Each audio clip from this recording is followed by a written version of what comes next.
Welcome to today's Just Now.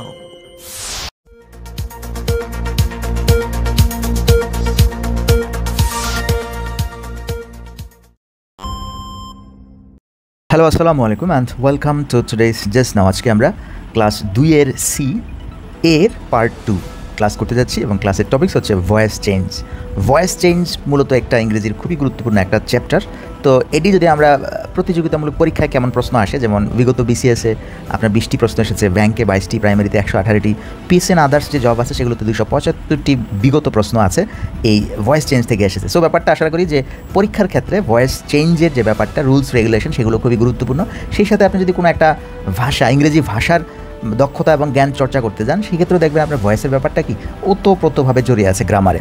So আমরা voice দেখা যাচ্ছে যে আলোচনার মাধ্যমে, এতটুকু আলোচনার মাধ্যমে বোঝা যাচ্ছে যে ভয়েস ব্যাপারটা কি খুবই গুরুত্বপূর্ণ একটি চ্যাপ্টার। তো এখন ভয়েস মূলত কি, এই জিনিসটা যদি আমরা একটু বোঝার চেষ্টা করি যে ভয়েসটা আসলে কি, ভয়েস চেঞ্জ এই ব্যাপারটা কি, এই ব্যাপারটা হচ্ছে আমি যদি একটা লাইনে বোঝাতে চাই, ধরেন লিখলাম আই ইট রাইস। এখন দেখুন একটা সেন্টেন্সের নর্মাল প্যাটার্ন কি, একটা সেন্টেন্সের নর্মাল প্যাটার্ন হচ্ছে এটা সাবজেক্ট, এটা ভার্ব এবং এটা কি অবজেক্ট। এটা হচ্ছে নর্মাল একটা ফ্লো, সাবজেক্ট ভার্ব অবজেক্ট। এখন এই যে নর্মাল একটা ফ্লোতে আমরা সেন্টেন্সগুলোকে কল্পনা করি, এই ফ্লো আসলে কিসের? এই ফ্লোটা হচ্ছে সাবজেক্ট হচ্ছে এখানে কর্তা, মানে এটা একটা বিশেষ জায়ান্ট আকারের কোনো কিছু যেটা আসলে ইট করছে রাইসকে, অর্থাৎ এই অবজেক্টকে সে ভোগ করছে। দেখুন আই ইট রাইস, এই সেন্টেন্সটা বলা মানে হচ্ছে আপনি এই ভাতটাকে এই সাবজেক্ট কী করছে, ওখান থেকে টেনে এনে মুখে তুলে খাচ্ছে। তার মানে এই কাজটা কে করছে? সাবজেক্ট করছে। এই যে সাবজেক্ট করে কোনো কাজ যখন সাবজেক্ট করে এইভাবে নর্মাল ফ্লোতে থাকে এবং সাবজেক্ট ওই অবজেক্টটাকে ধরে টেনে হিচড়ে কী করে, ভোগ করে, কিংবা যাই করুক, এখানে অবজেক্টকে কী করবে? সে ব্যবহার করবে। দেখুন কথাটা হচ্ছে কি, সাবজেক্ট ব্যবহার করবে, ভার্বের সাহায্য নিয়ে অবজেক্টকে সাবজেক্ট ব্যবহার করবে। এই যে প্যাটার্নটা, এই সংজ্ঞাটা কিন্তু বইয়ের না, আমি আপনাকে বোঝানোর জন্য বলছি। এই যে সাবজেক্ট অবজেক্টকে ভার্বের সহায়তা নিয়ে ভোগ করবে, খাবে, ব্যবহার করবে, এই ব্যাপারটাকে বলা হয় অ্যাকটিভ সেন্টেন্স। খেয়াল করুন, এই ব্যবহারটাকে বলা হয় কি অ্যাকটিভ সেন্টেন্স। মানে এখানে সাবজেক্ট অ্যাকটিভ, সাবজেক্ট কী করবে? এখানে নিজে অবজেক্টকে ভোগ করবে বা খাবে। এই যে ব্যাপারটা, এই ব্যাপারটার এখানে যে ভার্বটা ব্যবহৃত হচ্ছে, এই ভার্বটাকে আবার বলা হয় আপনার, এই ভার্বটাকে বলা হয় কি, ভার্বটাকে আমরা বলি ট্রানজিটিভ ভার্ব। আমরা জানি অবজেক্ট নিবে নাকি নিবে না, এই সেন্সের উপর ডিপেন্ড করে ভার্বকে দুই ভাগে ভাগ করা যায়। আমরা একটু আলোচনা করি। কি বললাম যে ভার্ব নিবে নাকি নিবে না, এই সেন্সের উপর ডিপেন্ড করে ভার্বকে দুই ভাগে ভাগ করে। একটা হচ্ছে কি ট্রানজিটিভ এবং আরেকটা হচ্ছে ইনট্রানজিটিভ। তো দুইটা ওয়েতে আমরা এটাকে ভাগ করতে পারি, ট্রানজিটিভ এবং কি ইনট্রানজিটিভ। এটার মানে হচ্ছে কি, মানে হচ্ছে ট্রানজিটিভ ভার্ব যখন আমরা বলবো, এই ভার্বটা কী করতে পারে? অবজেক্ট গ্রহণ করতে পারে, অথবা অবজেক্ট গিলে খেতে পারে, অথবা অবজেক্টকে ব্যবহার করতে পারে। দেখুন আমি সেন্সটা একটু চেঞ্জ করে দিচ্ছি। মানে ভার্ব যখন অবজেক্ট খেতে পারে, অবজেক্ট গিলে খেতে পারে, অবজেক্টকে ভোগ করতে পারে, তখন আমরা বলি ট্রানজিটিভ ভার্ব। ঠিক আছে? তো এটার একটা উদাহরণ দিই। ধরেন আমি যদি বলি যে, অলরেডি ওখানে একটা দিলাম, আমি আরেকটা উদাহরণ দিই। ধরেন বললাম আই শুট দ্য বার্ড। দেখুন এইখানে এই যে শুট যে ভার্বটা আছে, এই ভার্বটা তাহলে এখন কি করেছে? এই শুট ভার্বটা কিন্তু এই যে ভার্বটা আছে, ভার্বটাকে অ্যাটাক করেছে। তার মানে এখানে সাবজেক্ট কি? সাবজেক্টই হচ্ছে হর্তাকর্তা, মানে সাবজেক্ট নিজে ব্যবহৃত হয়নি, ব্যবহার করছে পাওয়ারটাকে। এই যে গুলি করছি, ধরেন এটা একটা বন্দুক, আপনি কি করলেন? বন্দুক দিয়ে ওই বার্ডটাকে এখান থেকে গুলি করে মেরে ফেললেন। এখন এই যে বন্দুকটাকে আপনি এখানে কিন্তু আপনি নিজে, তার মানে এই যে গুলি করা, এই ভার্বটা ব্যবহার করে এই অবজেক্টটাকে আপনি স্বীকার করলেন। তার মানে একটা অবজেক্ট গ্রহণ করেছেন। একটা অবজেক্ট যদি না থাকতো, আপনি গুলি করে কাউকে না মারতেন, আপনার গুলিটা অবজেক্টের উপর লেগেছে। অবজেক্ট আরেকটা সেন্সে কিন্তু অবজেক্ট মানে হচ্ছে বস্তু যাকে আক্রমণ করা হয়, যাকে অ্যাটাক করা হয়, অবজেক্ট। তো এই অবজেক্টের উপর আপনি কী করেছেন? টার্গেট করে গুলিটা করেছেন। তার মানে এটা হচ্ছে কি, কর্তা সাহায্য নিয়েছেন গুলির, আর অ্যাটাক করেছেন যাকে, অর্থাৎ যে রিসিভ করেছে আপনার অ্যাকশনটাকে, সে কিন্তু অবজেক্ট। এবং এই যে শুট ভার্বটা, গুলি করার পর একজন রিসিভ করেছে, আপনার গুলিটা ফাঁকা হয় নাই, কারো উপর গিয়ে পড়েছে এবং আপনি করেছেন, এইখানকার সেন্টেন্সটাকে বলা হয় অ্যাকটিভ। আর এই যে ভার্বটাকে বলা হয় ট্রানজিটিভ। ভার্বটাকে বলা হয় কি? ট্রানজিটিভ। আশা করি ব্যাপারটা বুঝতে পেরেছেন। আমরা এবার চলে আসি ইনট্রানজিটিভের যে ব্যাপারটা, সেটা। তাহলে ইনট্রানজিটিভ কি? ইনট্রানজিটিভ হচ্ছে এই যে আমরা একটা ফ্লো বললাম যে সাবজেক্ট ভার্ব আর হচ্ছে কি অবজেক্টের একটা ফ্লো বললাম। এখানে কি করে? সাবজেক্ট এই ভার্বের সাহায্যে অবজেক্টকে গিলে খেয়ে ফেলে। সাবজেক্ট ভার্বের সাহায্য নিয়ে অবজেক্টকে গিলে ফেলে, সাবজেক্ট ব্যবহার করে কোনো কিছুকে, সেটাকে আমরা বলি অ্যাকটিভ সেন্স। এবং সেই ভার্বটাকে, যে ভার্বটা এই কাজটা করে, সেটাকে আমরা বলি কি? Transitive verb. তাহলে এটার বিপরীতটা কী হবে? Intransitive verb. অর্থাৎ এই ক্ষেত্রে কি করবে, এই ক্ষেত্রে যেটা হবে সেটা হচ্ছে যে এই যে আমি বললাম সাবজেক্টকে খেয়ে, সাবজেক্ট এটাকে খায়, এটাকে খেয়ে ফেলে, এটাকে ব্যবহার করে। এইবার এটা হবে না, এবার কী হবে, এবার সাবজেক্টকে ব্যবহার করা হবে। সাবজেক্টকে ব্যবহার করা হবে, সে কোনো অবজেক্ট নিবে না, সাবজেক্টকেই কী করবে, খেয়ে ফেলা হবে, সাবজেক্টকেই শিকার করা হবে, সাবজেক্টকেই গুলি করা হবে, সাবজেক্টকেই মেরে ফেলা হবে। এই যে সেন্সটা, এই যে ভার্বের এই সেন্সটা এখন এদিকে চলে আসছে। আগে ভার্বকে ব্যবহার করে দেখুন, উপরে ভার্বকে ব্যবহার করে আমরা অবজেক্টকে খেয়ে ফেলেছি, অবজেক্টকে শিকার করেছি, অবজেক্টকে কী করেছি, অ্যাটাক করেছি, যা করেছি সব কিছু অবজেক্টের উপর করেছি। কিন্তু এইবার সাবজেক্টের যে ভূমিকাটা এই দিকে ছিল, ডান দিকে ছিল, এইবার ভার্ব কী করবে, এইবার ভার্ব এই ভূমিকা অবজেক্টের উপর আরোপ করবে। ভার্বটা কী করবে, সাবজেক্টের উপর কী করবে, বিস্তার লাভ করবে, সাবজেক্টকে এবার আক্রমণ করবে, সাবজেক্টকে এবার খেয়ে ফেলবে, সাবজেক্টকে এবার স্বীকার করবে। তাহলে দেখুন এই যে ভার্বের চেঞ্জটা ঘুরে গেছে, সাবজেক্টের উপর চলে আসছে, এই ব্যাপারটাকে আমরা বলি passive sense or passive sentence. আর এইখানে যে ভার্বটা আমরা ব্যবহার করেছি, এই ভার্বটাকে বলা হয় অ্যাক্টিভ, এই ভার্বটাকে বলা হয় ইনট্রানজিটিভ ভার্ব। কী বলা হয়, ইনট্রানজিটিভ ভার্ব। দেখুন ব্যাপারটা আমি বুঝাতে পেরেছি কিনা।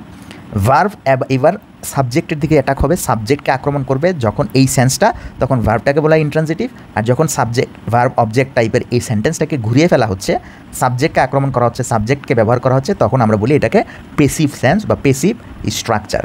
তাহলে আমি আশা করি এই পর্যন্ত যে জিনিসটা বোঝানোর চেষ্টা করেছি সেটা হচ্ছে কি, বোঝানোর চেষ্টা করেছি অ্যাক্টিভ এবং পেসিভ সেন্স। দেখুন অ্যাক্টিভ এবং পেসিভ সেন্স, এইখানে অ্যাক্টিভের জায়গায় আমরা ইউজ করেছি ট্রানজিটিভ ভার্ব, আর এইখানে আমরা পেসিভের জায়গায় ইউজ করেছি ইনট্রানজিটিভ ভার্ব। তাহলে দেখুন এখানে দুইটা সেন্স নিয়ে আমরা কাজ করছি, শুধু দুইটা না, এখানে চারটা সেন্স হয়ে গেছে, সেন্স এখন চারটা হয়ে গেছে। যাই হোক, এখন আমরা উদাহরণ দিব এই পেসিভের, অ্যাক্টিভের তো উদাহরণ দিয়েছি, এবার পেসিভের উদাহরণ দেবো। এখন ধরেন আমরা বলছিলাম যে ভার্বকে ঘুরিয়ে দেব, তাহলে আমি যদি একটা সেন্টেন্স লিখি, ধরেন লিখলাম আই ওয়াক, আমি হাঁটি, আর এখানে আপনি লিখেছিলেন কি আই ইট রাইস। এখানে দেখুন এই সাবজেক্ট আই ইটের মাধ্যমে রাইসটাকে কী করছে, খাচ্ছে বা ভোগ করছে। তার মানে ইটের ভার্বের প্রভাবটা রাইসের দিকে আছে, সাবজেক্টের দিকে না আছে। আইকে কিন্তু খাচ্ছে না, খাচ্ছে কাকে, রাইসকে, তার মানে ডান দিকে আছে। ডান দিকে থাকার এই সেন্সটাকে, ভার্বটাকে আমরা বলি ট্রানজিটিভ ভার্ব। এবার এইখানে দেখুন, এইখানে আমরা বলছি আই ওয়াক, আমি হাঁটি। এবার খেয়াল করুন, আমি হাঁটি যখন আপনি বলেছেন, তখন ওয়াক কাকে হাঁটাচ্ছে, ওয়াক দেখুন সামনের কাউকে না, সামনের কাউকে কিন্তু না, ডান দিকের কাউকে না, বাম দিকের কাউকে হাঁটাচ্ছে।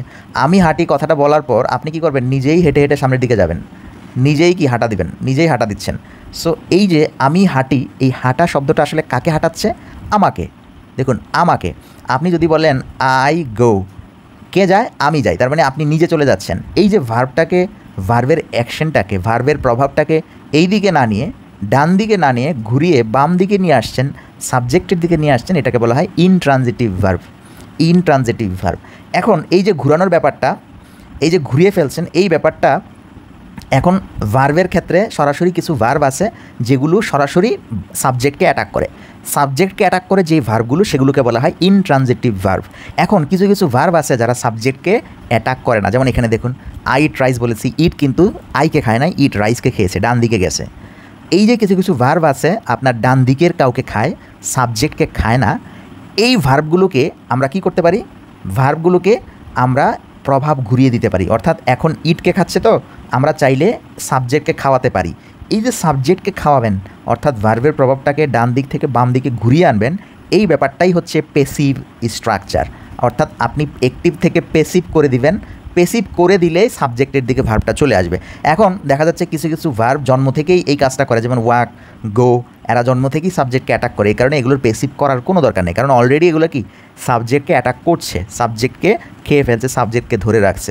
কিন্তু কিছু কিছু ভার্ব আছে যেগুলোর এই রকম ফরম্যাট নাই, যেমন এটা ডান দিকে খাবে। এখন এইটাকে আপনি ঘুরিয়ে দিবেন, এই ঘুরিয়ে দেওয়ার নিয়মটাই হচ্ছে কি, ঘুরিয়ে দেওয়ার এই স্টাইলটা, এই স্ট্রাকচারটাকেই বলা হয় যে আপনি অ্যাক্টিভ থেকে পেসিভ করেছেন। ঠিক আছে, এখন আপনি এই যে এটাকে অ্যাক্টিভ থেকে পেসিভ করতে হলে আপনার ঘুরিয়ে দিতে হবে না, এখন ঘুরিয়ে দিতে হবে। এখন ধরেন আমরা নর্মালি আমরা সাবজেক্টকে কখনো খাই না, সাবজেক্টকে খাই না। এখন আমি যদি ঘুরিয়ে সাবজেক্টের দিকে আনতে চাই, তাহলে আপনাকে লিখতে হবে কি I am eaten, I am eaten.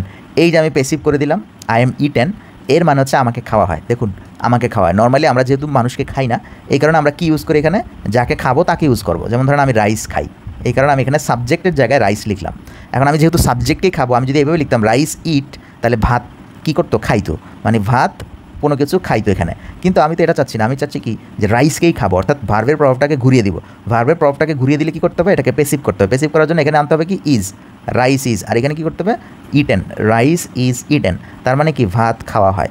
এখন দেখুন আমি কিন্তু সাবজেক্টকে খাচ্ছি, অর্থাৎ এই যে ভার্বের স্ট্রাকচারটা এটা দিয়ে আমি এখন সাবজেক্টকেই খাচ্ছি, সাবজেক্টের দিকেই এভাবে ঘুরিয়ে প্রভাবটাকে সাবজেক্টের দিকে নিয়ে আসছি, এটাকেই বলা হয় পেসিভ স্ট্রাকচার। আমি আশা করি এতক্ষণ আপনাদের যে ব্যাপারটা আলোচনা করেছি, আলোচনা থেকে ব্যাপারগুলো ক্লিয়ার করতে পেরেছি যে কি অ্যাক্টিভ এবং প্যাসিভ সেন্টেন্সগুলো আসলে কি, কিভাবে এরা প্রভাব বিস্তার করে, কিভাবে আমরা ইংরেজিতে এরা ইউজ হয়। আবার ধরুন আপনি এই যে ব্যাপারটা দেখলেন, ধরেন আমি লিখলাম দ্য বুক, এখন এই শব্দটা ধরেন আপনি সাবজেক্ট হিসেবে লিখে ফেলেন দ্য বুক। এখন আপনি যে ভার্বটা দিবেন সেটা হচ্ছে কি যে ধরেন লিখলেন যে ওয়াজ সোল্ড। এখন দেখুন এই যে ওয়াজ সোল্ড ভার্বটা, এই ভার্বের কম্বিনেশনটা আসলে সাবজেক্টকে ইঙ্গিত করছে, সাবজেক্টের দিকে চলে আসছে। দ্য বুক ওয়াজ সোল্ড মানে হচ্ছে কি বইটি বিক্রি করা হয়, বিক্রি করা হয়েছিল, দ্য বুক ওয়াজ সোল্ড। এখন দেখুন এই যে ওয়াজ সোল্ড বলার কারণে ভার্বটা কোন দিকে চলে আসছে? সাবজেক্টের দিকে চলে আসছে। আপনি যদি এইভাবে না বলে এভাবে বলতেন যে আই সেল দ্য বুক, তাহলে এটা কী হতো? তাহলে দেখুন, তাহলে এই যে সেল যে ভার্বটা, এর প্রভাব কিন্তু এইদিকে চলে যেত, সেল দ্য বুক, বইটি আমি বিক্রি করি, তাহলে সেল দ্য বুক, এই বইটার দিকে চলে যেত বিক্রির প্রভাবটা, বিক্রির যে এই ভার্ব দিয়ে যে কাজটা করবেন সেই কাজটা চলে যেত সামনের দিকে। কিন্তু আপনি যখন এইভাবে লিখলেন দ্য বুক ওয়াজ সোল্ড, এর মানে হচ্ছে বইটি বিক্রি করা হলো, তার মানে ওয়াজ সোল্ডকে আপনি ঘুরিয়ে এইদিকে নিয়ে আসছেন। এই যে ঘুরানোর ব্যাপারটা, এটাকেই বলা হয় কি? Passive structure. আমি অনেক কথা বলেছি, যাই হোক, এখন আমরা চলে আসি এই যে প্যাসিভের ব্যাপারগুলো কিভাবে আমরা ফিল করব, কিভাবে বিভিন্ন রুলস এবং রেগুলেশন দিয়ে আমরা অ্যাক্টিভ থেকে প্যাসিভ করব। প্রথমেই দেখুন active and passive voice for all tenses.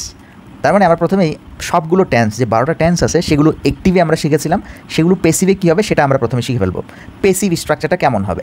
তো প্রথমেই যে স্বাভাবিক যে রুলসগুলো সেগুলো, যেমন ধরেন অ্যাক্টিভ ভয়েসের সাবজেক্ট প্যাসিভ ভয়েসের অবজেক্টে রূপান্তরিত হয়, এটা আমরা জানি, যেটা আমরা অলরেডি আলোচনা করেছি।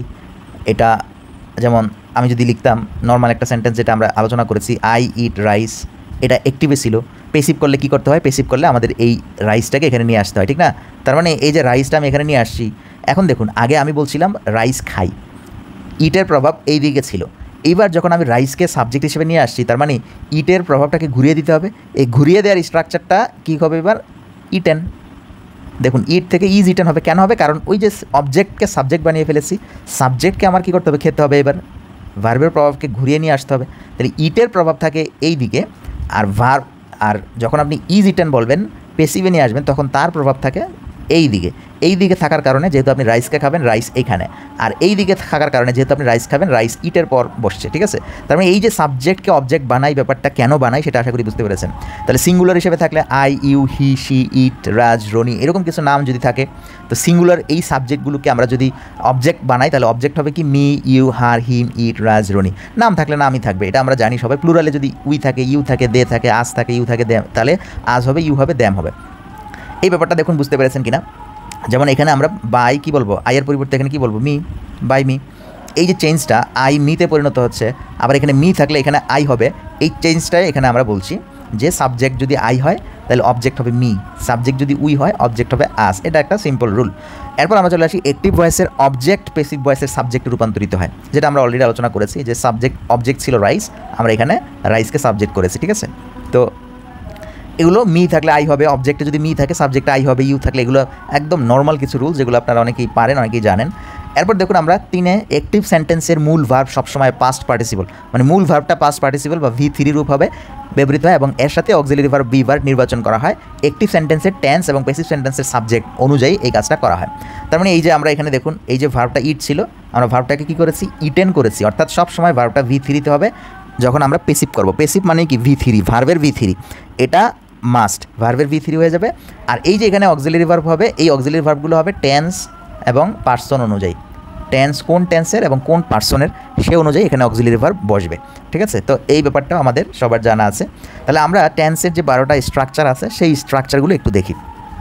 প্রথম যে স্ট্রাকচারটা সেটা হচ্ছে normally present indefinite tense, I eat rice. সেক্ষেত্রে আমরা কী করি? Rice is eaten by me. স্ট্রাকচারটা এরকম, সাবজেক্ট ভার্ব 1 প্লাস অবজেক্ট থাকবে। আর এই ক্ষেত্রে প্যাসিভ করলে আমরা কী করব?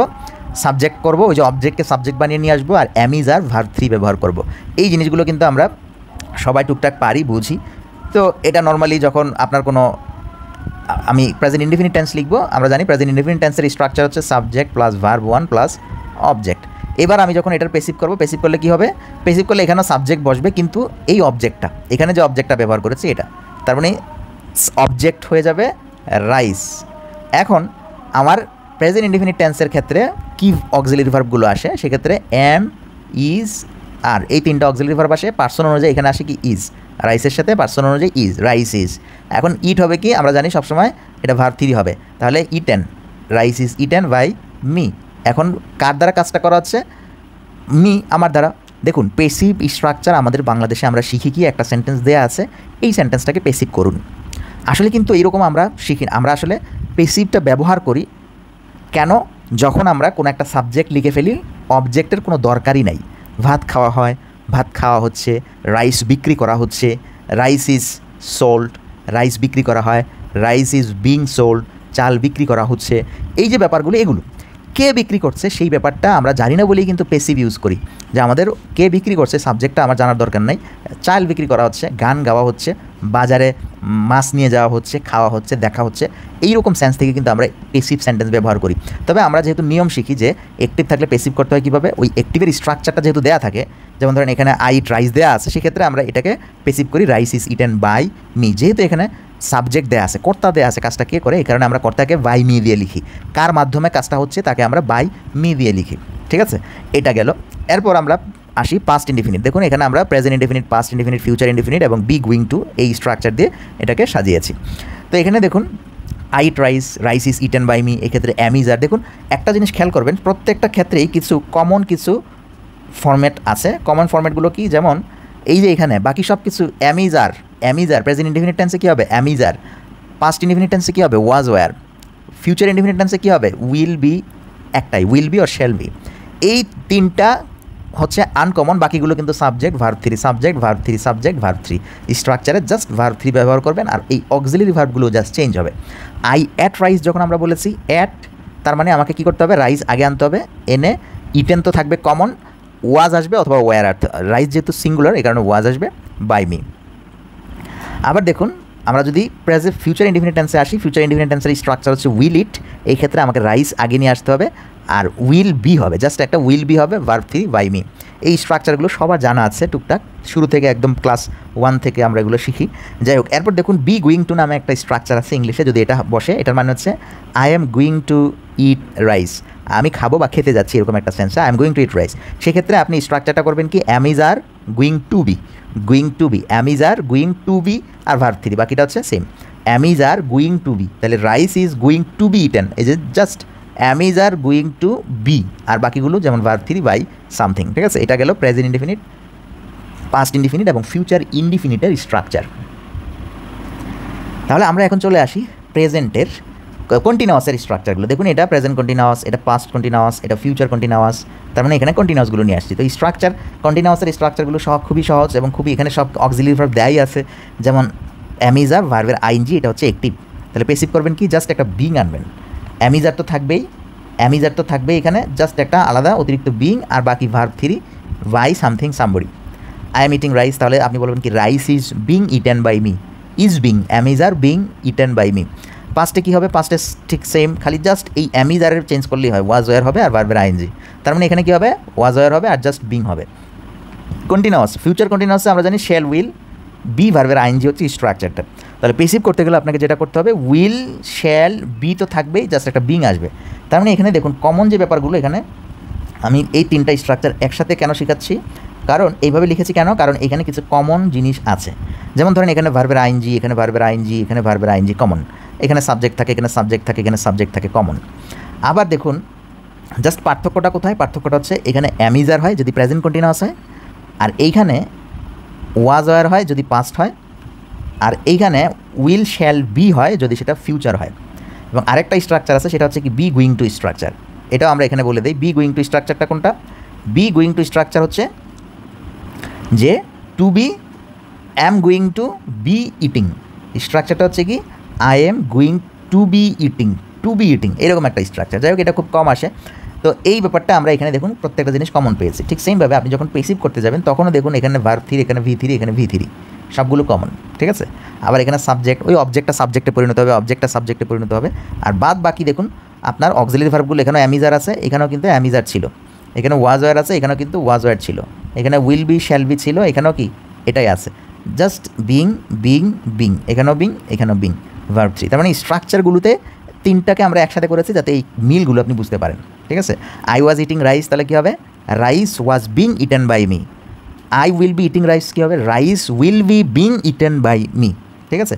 এই স্ট্রাকচারটা আশা করি বুঝতে পেরেছেন। ঠিক সেমভাবে এখানেও rice is going to be being eaten, দেখুন এখানে একটা বিং আসবে, just being eaten by me. এবার চলে আসি আমরা পারফেক্টের যে ব্যাপারগুলো, যেমন present perfect, past perfect, future perfect, তিনটা স্ট্রাকচার। তো এখানেও দেখুন কিছু কমন আছে, এখানে ভার্ব থ্রি, পারফেক্ট মানেই হচ্ছে কি স্ট্রাকচারে ভার্ব থ্রি থাকবে। আর বাকি যেটা সাবজেক্ট তো সেম থাকে আমরা জানি। এই প্রেজেন্ট পারফেক্ট, অর্থাৎ প্রেজেন্ট পারফেক্ট মানে সাবজেক্ট থাকবে common have has verb three. Past perfect শুধু হ্যাড হবে, এখানে হ্যাভ হ্যাজের জায়গায় হ্যাড। ফিউচার পারফেক্ট এখানে হ্যাভ হ্যাজের জায়গায় just will have verb three. আর বি গোয়িং টু এর ক্ষেত্রে এখানে am is are going to have verb three. দেখুন এগুলো অ্যাম ইজ আর গোয়িং এই পর্যন্ত কিন্তু কমন, প্রত্যেকটাই অ্যাম is are going, B going to এই পর্যন্ত কমন, বাকি টু এর পর হ্যাভ ভার্ব থ্রি। তার মানে প্রেজেন্টে হবে হ্যাভ হ্যাজ ভার্ব থ্রি, পাস্টে হবে হ্যাড ভার্ব থ্রি এবং ফিউচার হবে উইল হ্যাভ ভার্ব থ্রি। তাহলে পেসিভ করতে গেলে কী হবে? পেসিভ করতে গেলে এই যে যেহেতু এই স্ট্যান্সগুলোর আপনার অক্সিলারি দেয়াই থাকে, তাহলে এটাও কি একটা কমন বিষয়। আপনি পেয়ে গেলেন এখানে হ্যাভ হ্যাজ, জাস্ট নতুন একটা শব্দ আনতে হবে, সেটা হচ্ছে কি বিন। সাবজেক্টকে অবজেক্ট, অবজেক্টকে সাবজেক্ট, এই তো রুলস আছে। জাস্ট ভিতরে অভ্যন্তরীণ যে পরিবর্তন সেটা হচ্ছে হ্যাড তো থাকবেই, জাস্ট একটা বিন, উইল হ্যাভ এগুলো তো থাকবেই, জাস্ট এখানে একটা বিন, ঠিক আছে। অ্যাম ইজ আর গোয়িং টু তো থাকবেই, এখানে just am is are going to have পর্যন্ত থাকবে, জাস্ট এখানে একটা বিন। আর ভার্ব থ্রি দেখুন এখানে ভার্বটারও চেঞ্জ নেই, ভার্ব অলরেডি চেঞ্জ করা আছে পারফেক্টে, ভার্ব থ্রি, তার মানে ভার্বেরও চেঞ্জ নেই, জাস্ট অক্সিলারি ভার্ব চেঞ্জ করে দিলেই, অক্সিলারি ভার্ব না সরি, এখানে জাস্ট কী চেঞ্জ হচ্ছে? জাস্ট একটা বিন আসতেছে, বিন, আর হচ্ছে কি সাবজেক্টটা অবজেক্টে পরিণত হচ্ছে, এইটুকু হচ্ছে পরিবর্তন। আমরা যদি ব্যাপারটাকে একটা ছোটো বাক্য দিয়ে দেখাই, যেমন ধরেন লিখলাম আই হ্যাভ ইটেন রাইস, আমরা ভাত খেয়েছি, আমি ভাত খেয়েছি। এক্ষেত্রে রাইসকে আমরা নিয়ে আসবো, রাইসকে সাবজেক্ট নিয়ে আসবো রাইস। তাহলে কী হবে? যেহেতু হ্যাভ হ্যাজ, যেহেতু এটা ফার্স্ট পার্সন ছিল আর এটা হচ্ছে থার্ড পার্সন, এই কারণে এখানে আসবে কি হ্যাজ, রাইস হ্যাজ। এখানে বাদ বাকি সব ঠিক থাকবে, জাস্ট একটা নতুন শব্দ আসবে, সেটা হচ্ছে কি বিন, রাইস হ্যাজ বিন। আর এই ইটেনই থাকবে বাই, আর সাবজেক্ট হয়ে যাবে কি মি। এই হচ্ছে পার্থক্য। জাস্ট দেখুন একটা নতুন করে জাস্ট এই জায়গায় একটা ইটেন বসালে এটা কি পেসিভ হয়ে যায়। আপনি এটাকে অ্যাক্টিভ থেকে পেসিভ করেছেন নর্মালি। আর যদি আপনি এটাকেই পেসিভ করে দিতেন তাহলে কী লিখতেন? জাস্ট এখানে একটা বিন লিখলেই হয়ে যেত, আই হ্যাভ বিন ইটেন, আমাকে খাওয়া হয়। তো যেহেতু আমরা নিজেকে খাই না, এই কারণে এখানে রাইস দিয়ে আমরা লিখি রাইস হ্যাজ বিন ইটেন। ওকে, আমরা চলে যাচ্ছি এবার পারফেক্ট কন্টিনিউয়াসে, যেটা খুবই কম আসে পরীক্ষায় বা আমাদের ব্যবহৃত হয় খুব কম সেই স্ট্রাকচারে। তো প্রেজেন্ট পারফেক্ট কন্টিনিউয়াস এই ক্ষেত্রে কমন হবে কি? যেমন ভার্বের আইএনজি এগুলো হচ্ছে কমন। আর সাবজেক্ট তো কমন থাকে, এটা নিয়ে আলোচনা করলাম না। এখন যেটা করব সেটা হচ্ছে কি, যে প্রেজেন্ট পারফেক্ট কন্টিনিউয়াসে কী হয়? হ্যাভ হ্যাজ বিন হয়, হ্যাভ হ্যাজ জাস্ট এখানে been, had been, shall will have been. দেখুন এখানে বিন জাস্ট একটা অতিরিক্ত ওয়ার্ড আসছে, যদি এটা না থাকতো তাহলে এটা কী হতো? এটা না থাকতো ওই যে অনেকটা হ্যাভ হ্যাজ বিনের পর ভার্ব থ্রি থাকলে কি প্রেজেন্ট পারফেক্ট হতো, কিন্তু এখন পারফেক্ট কন্টিনিউয়াস হয়ে যাচ্ছে কেন? কারণ ওই ভার্ব থ্রি না হয়ে ভার্বের আইএনজি হচ্ছে, আর এখানে বিন হচ্ছে, বিন আইএনজি হলে এটা কি প্রেজেন্ট পারফেক্ট কন্টিনিউয়াস। তাহলে পেসিভ করার ক্ষেত্রে আমরা কী করবো? জাস্ট এই একটা যেহেতু কন্টিনিউয়াস একটা বিং ইউজ করবো, করলেই কি এটা হয়ে গেছে। এক্ষেত্রে দেখুন I have been eating rice for 1 hour, দেখুন এটাও কন্টিনিউয়াস। আবার প্রেজেন্ট পারফেক্ট প্রেজেন্ট কন্টিনিউয়াস, শুধু প্রেজেন্ট কন্টিনিউয়াস, সেটাও কিন্তু একটা কন্টিনিউয়াস। এই কন্টিনিউয়াসটা কেন আমরা লিখি? ওইখানে একটা সময় উল্লেখ থাকে সেই কারণে। যেমন for 1 hour, I have been eating rice for 1 hour, আমি 1 ঘন্টা ধরে ভাত খাচ্ছি। এই ক্ষেত্রে আমরা স্ট্রাকচারটা চেঞ্জ করবো কি? প্রথমে রাইস নিয়ে আসবো, হ্যাজ বিন এই পর্যন্ত ঠিক থাকবে, জাস্ট অতিরিক্ত একটা বিং আসবে, বিং ইটেন বাই মি, আর ভার্বটা ভার্ব আইএনজি থেকে ভার্ব থ্রি হয়ে যাবে, rice has been being eaten by me. এই ক্ষেত্রে I had been eating rice, I had been, so এই ক্ষেত্রে rice had been being eaten by me, বিনের পর আবারও বিং আসছে। দেখুন শ্যাল উইল হ্যাভ বিন ভার্বের আইএনজি থাকতে পারে, সেক্ষেত্রে আপনি করবেন কি? Rice will have been being eaten by me.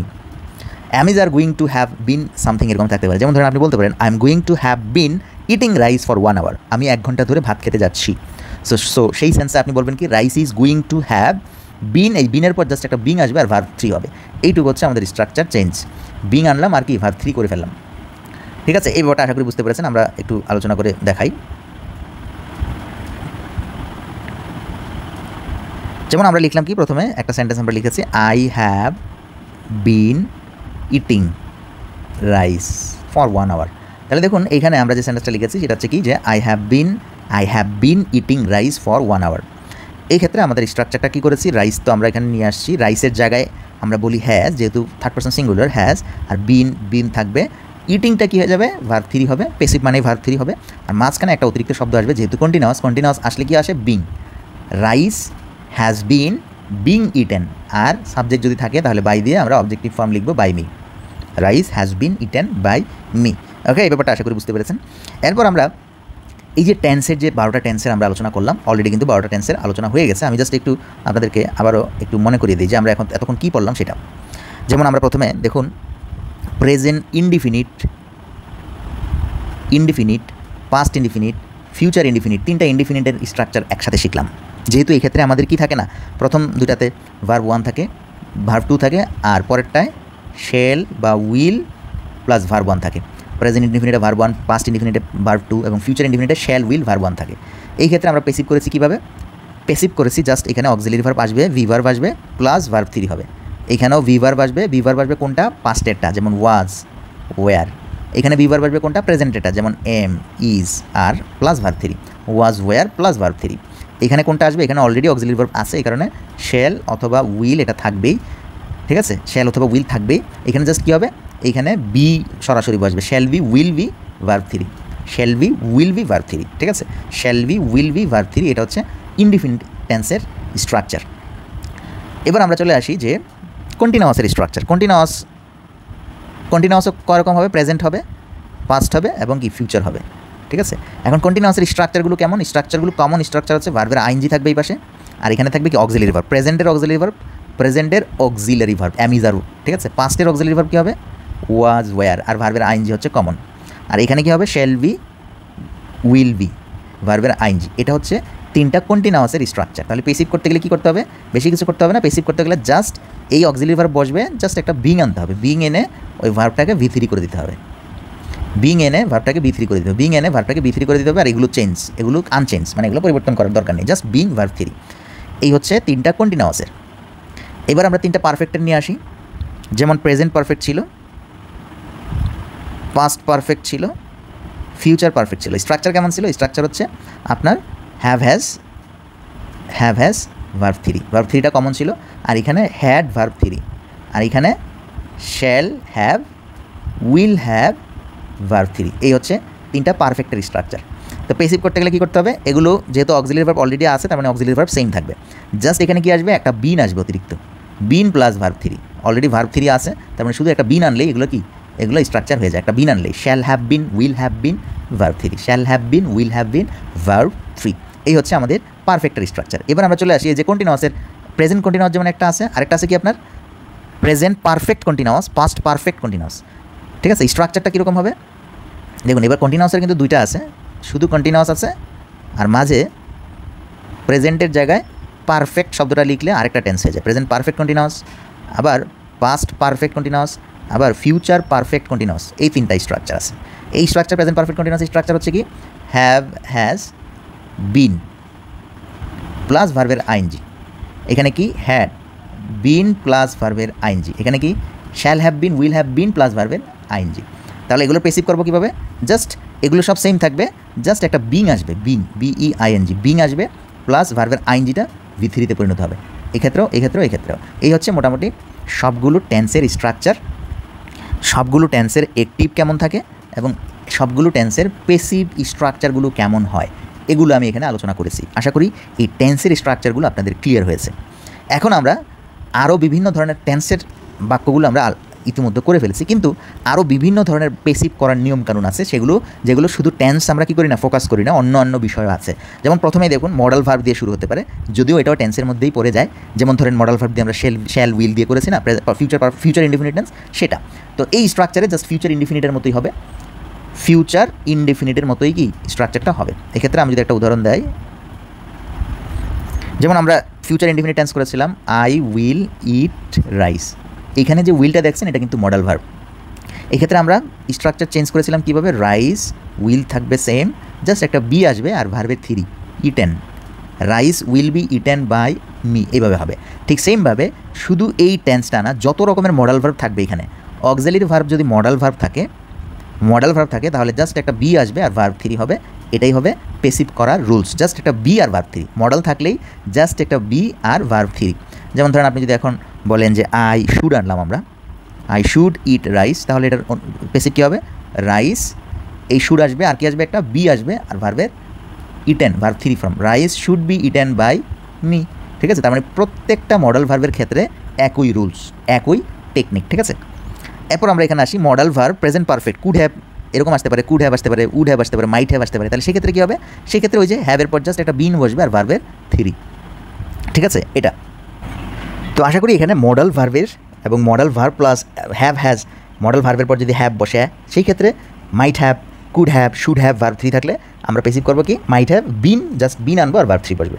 এটা মডাল ভার্বের ব্যাপারগুলো আশা করি ক্লিয়ার। তবে আমরা যদি এইভাবে লিখি যে where God is invoked, God is invoke মানে আল্লাহকে বা গডকে যখন ডাকা হয়, প্রার্থনা করা হয়। ইনভোক শব্দের অর্থ হচ্ছে কি? প্রার্থনা, ডাকা বা আহ্বান করা। ঠিক আছে, এই ক্ষেত্রে যদি এরকম করা হয়, আমরা অনেক সময় বলি না মে গড ব্লেস ইউ, মানে আল্লাহ তোমার মঙ্গল করুক। এই ধরনের টেন্স যদি সেন্টেন্স যদি থাকে তাহলে কী করবো? তাহলে সেম স্ট্রাকচার। দেখুন এক্ষেত্রে আমি যদি স্ট্রাকচারটা লিখি, যেমন ধরেন মে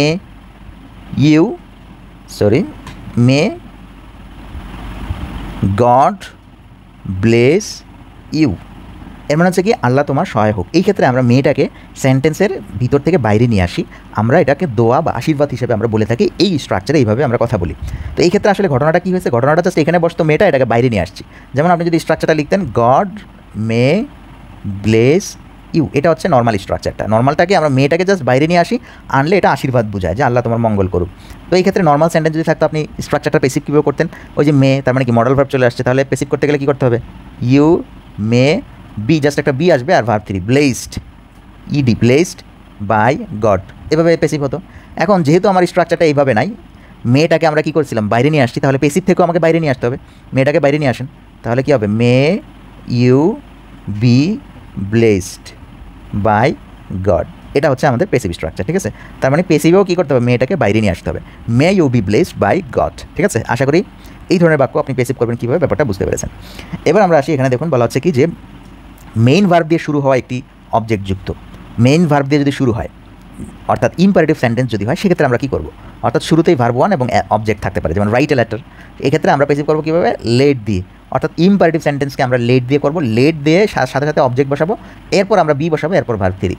right a letter, let a letter be written, let a letter be written. Don't দিয়ে যদি শুরু হয়, ডোন্ট রাইট এ লেটার, তাহলে লেটের পর নট বসাবো, late not a letter be written. Objective pronoun হলে প্রোনাউনের পর নট বসে, কিন্তু নাউন হলে পূর্বে নট বসে। অর্থাৎ প্রোনাউন হলে যদি প্রোনাউন হয় তাহলে প্রোনাউনের পর নট বসবে।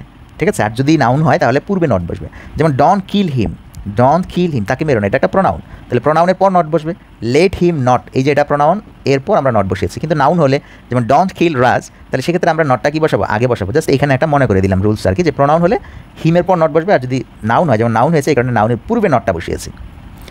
ওকে, আমরা চলে যাই পরের ব্যাপারটা হচ্ছে কি মেইন ভার্ব দিয়ে শুরু হওয়া দুটি অবজেক্ট যুক্ত যদি হয়, দুটি অবজেক্টিভ ভার্ব। ঠিক আছে, যেমন ধরেন give me some Sunshine, give me some Sunshine, Sunshine. এখানে দেখুন এই যে মি একটা অবজেক্ট এবং সাম সানশাইন এটা আর একটা অবজেক্ট, অবজেক্ট 2।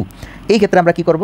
এই ক্ষেত্রে let object 2 V verb 3 to for object 1। ঠিক আছে, তার মানে অবজেক্ট 2কে আমরা যদি লিখি তাহলে শেষে কী করব? 2 অথবা ফর দিয়ে অবজেক্ট 1কে লিখব। তাহলে লেট সাম সানশাইন, এই যে অবজেক্ট 2কে আমরা নিয়ে আসছি লেটের পর, লেট সাম সানশাইন, আর রুলস অনুযায়ী be verb 3 be given, let some sunshine be given. এরপর 2 অথবা ফর আনবো, এটার সাথে কোনটার সাথে যায়? যেমন গিভের সাথে 2 যায়। Let some sunshine be given to me, be given to me, কাউকে দেয়া বোঝাতে টু ব্যবহৃত হয়, কারণ আমরা 2 নিয়ে আসছি। ঠিক আছে, let some sunshine be given to me, given to me. দেখুন এখানে অবজেক্ট 1 হচ্ছে পার্সোনাল এবং অবজেক্ট 2 হচ্ছে ইনডিরেক্ট অবজেক্ট। কি এটা? Indirect object. Object me us him her you them, এগুলো হচ্ছে আপনার অবজেক্ট 1, আর অবজেক্ট 2 হচ্ছে ডিরেক্ট অবজেক্ট। ঠিক আছে, এক্ষেত্রে আমরা যে সাবজেক্টটাকে আমরা অবজেক্ট 2 বলছি, অবজেক্ট 1টা এখানে থাকলে, অবজেক্ট 2টা এখানে থাকলে আমরা কী করব? এটাকে নিয়ে আমরা কাজ করব।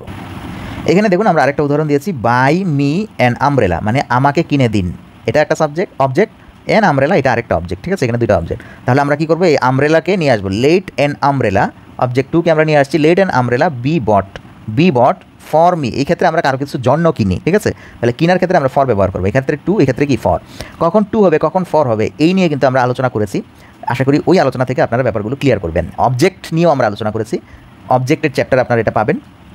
ডিরেক্ট অবজেক্ট, ইনডিরেক্ট অবজেক্ট বলে আমরা আলোচনা করেছি। একটা সেন্টেন্সে দুটো অবজেক্ট থাকতে পারে, ডিরেক্ট আর কি indirect. Direct object, indirect object, কখন টু হবে কখন ফর হবে। কিছু কিছু ভার্ব আছে টু নেয় যেমন গিভ, কিছু কিছু ভার্ব আছে যেমন বাই কি নেয় ফর নেয়, ঠিক আছে? এই জিনিসগুলো কিন্তু আমরা খুব সিরিয়ালি সুন্দর করে সাজিয়ে গুছিয়ে আলোচনা করেছি। যাই হোক, এবার আমরা চলে আসি পরের যে স্ট্রাকচার, সেটা হচ্ছে কি লেটের সাথে ইনডিরেক্ট অবজেক্ট দিয়ে passive not standard English and sounds unnatural. যদি ওটা কি স্ট্যান্ডার্ড ইংলিশ না আনন্যাচারাল মনে করে, লেটের সাথে ইনডিরেক্ট অবজেক্ট দিয়ে আপনি সেন্টেন্স লিখতে পারবেন, তবে এটা কি আনন্যাচারাল মনে করা হয়। অর্থাৎ ওই যে এখানে আমরা বলছিলাম না, অর্থাৎ অবজেক্ট টু নিয়ে আমরা কাজ করেছি। এখন আপনি প্রশ্ন করতে পারেন আমরা অবজেক্ট ওয়ান নিয়ে কাজ করলে কী হবে, আমি লেট সানশাইন না লিখে লেট মি দিয়ে করলে কী হবে। এই প্রশ্নটার উত্তর হচ্ছে কি যে এটা নট স্ট্যান্ডার্ড ইংলিশ। আপনি করতে পারবেন কিন্তু স্ট্যান্ডার্ড না। যেমন ধরেন গিভ মি সাম সানশাইন, এক্ষেত্রে আপনি লেট মি দিয়ে করতে পারতেন let me be given some sunshine, এবার লিখা যায়, তবে এটা not standard English, sounds unnatural. Let me be bought an umbrella, এইভাবে লিখা যায়, ঠিক আছে? লিখা যাবে না তা না, ঠিক আছে? লিখা যাবে কিন্তু আনন্যাচারাল হয়, লিখতে পারবেন। এরপর দেখুন লেট বাদে অন্যান্য ক্ষেত্রে উভয়ভাবে পেসিভ করা যায়। লেট নাই এই ক্ষেত্রে, যেমন ধরেন বললাম আই গ্যাভ হিম আ বুক, এখানেও কি দুটো অবজেক্ট, একটা ডিরেক্ট আর একটা ইনডিরেক্ট। আই গ্যাভ হিম আ বুক, ঠিক আছে? তার মানে আমি তাকে একটি বই দিয়েছিলাম, তো এটার পেসিভ কী হবে, আপনি এ বুক প্রথমে দিয়ে লিখতে পারেন, আবার এই যে হিম এটাকেও সাবজেক্ট করে লিখতে পারেন, ঠিক আছে?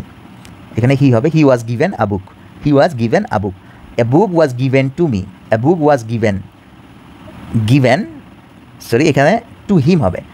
এ book was given to him by me, যদি আপনি বাই লিখতে চান বাই মি দিয়ে দেবেন। আর যদি আপনি হিম দিয়ে লিখতে চান তাহলে he was given a book, he was given a book by me. দেখুন এই ক্ষেত্রে একটু পরিষ্কার করে দিই ব্যাপারটা। আমরা বলছিলাম কি যে অবজেক্ট দুই রকম হয়, একটা হচ্ছে ডিরেক্ট অবজেক্ট আর একটা কি ইনডিরেক্ট অবজেক্ট। এখন আপনার প্রশ্ন হতে পারে যে আমি যদি পেসিভ করি তাহলে কোন অবজেক্টটাকে নিয়ে করব। সেক্ষেত্রে উত্তর হচ্ছে কি যে আপনি দুটাকে নিয়েই করতে পারবেন, তবে একটাকে নিয়ে করার ক্ষেত্রে কি নন স্ট্যান্ডার্ড বলছি যে এটা তেমন একটা না। তো ডিরেক্ট অবজেক্ট ইনডিরেক্ট অবজেক্ট কি, এই ব্যাপারটা যদি আমি একটু আপনাকে বিশ্লেষণ করি। যেমন ধরেন এখানে আমরা লিখলাম কি, সেন্টেন্সটা ছিল কি গিভ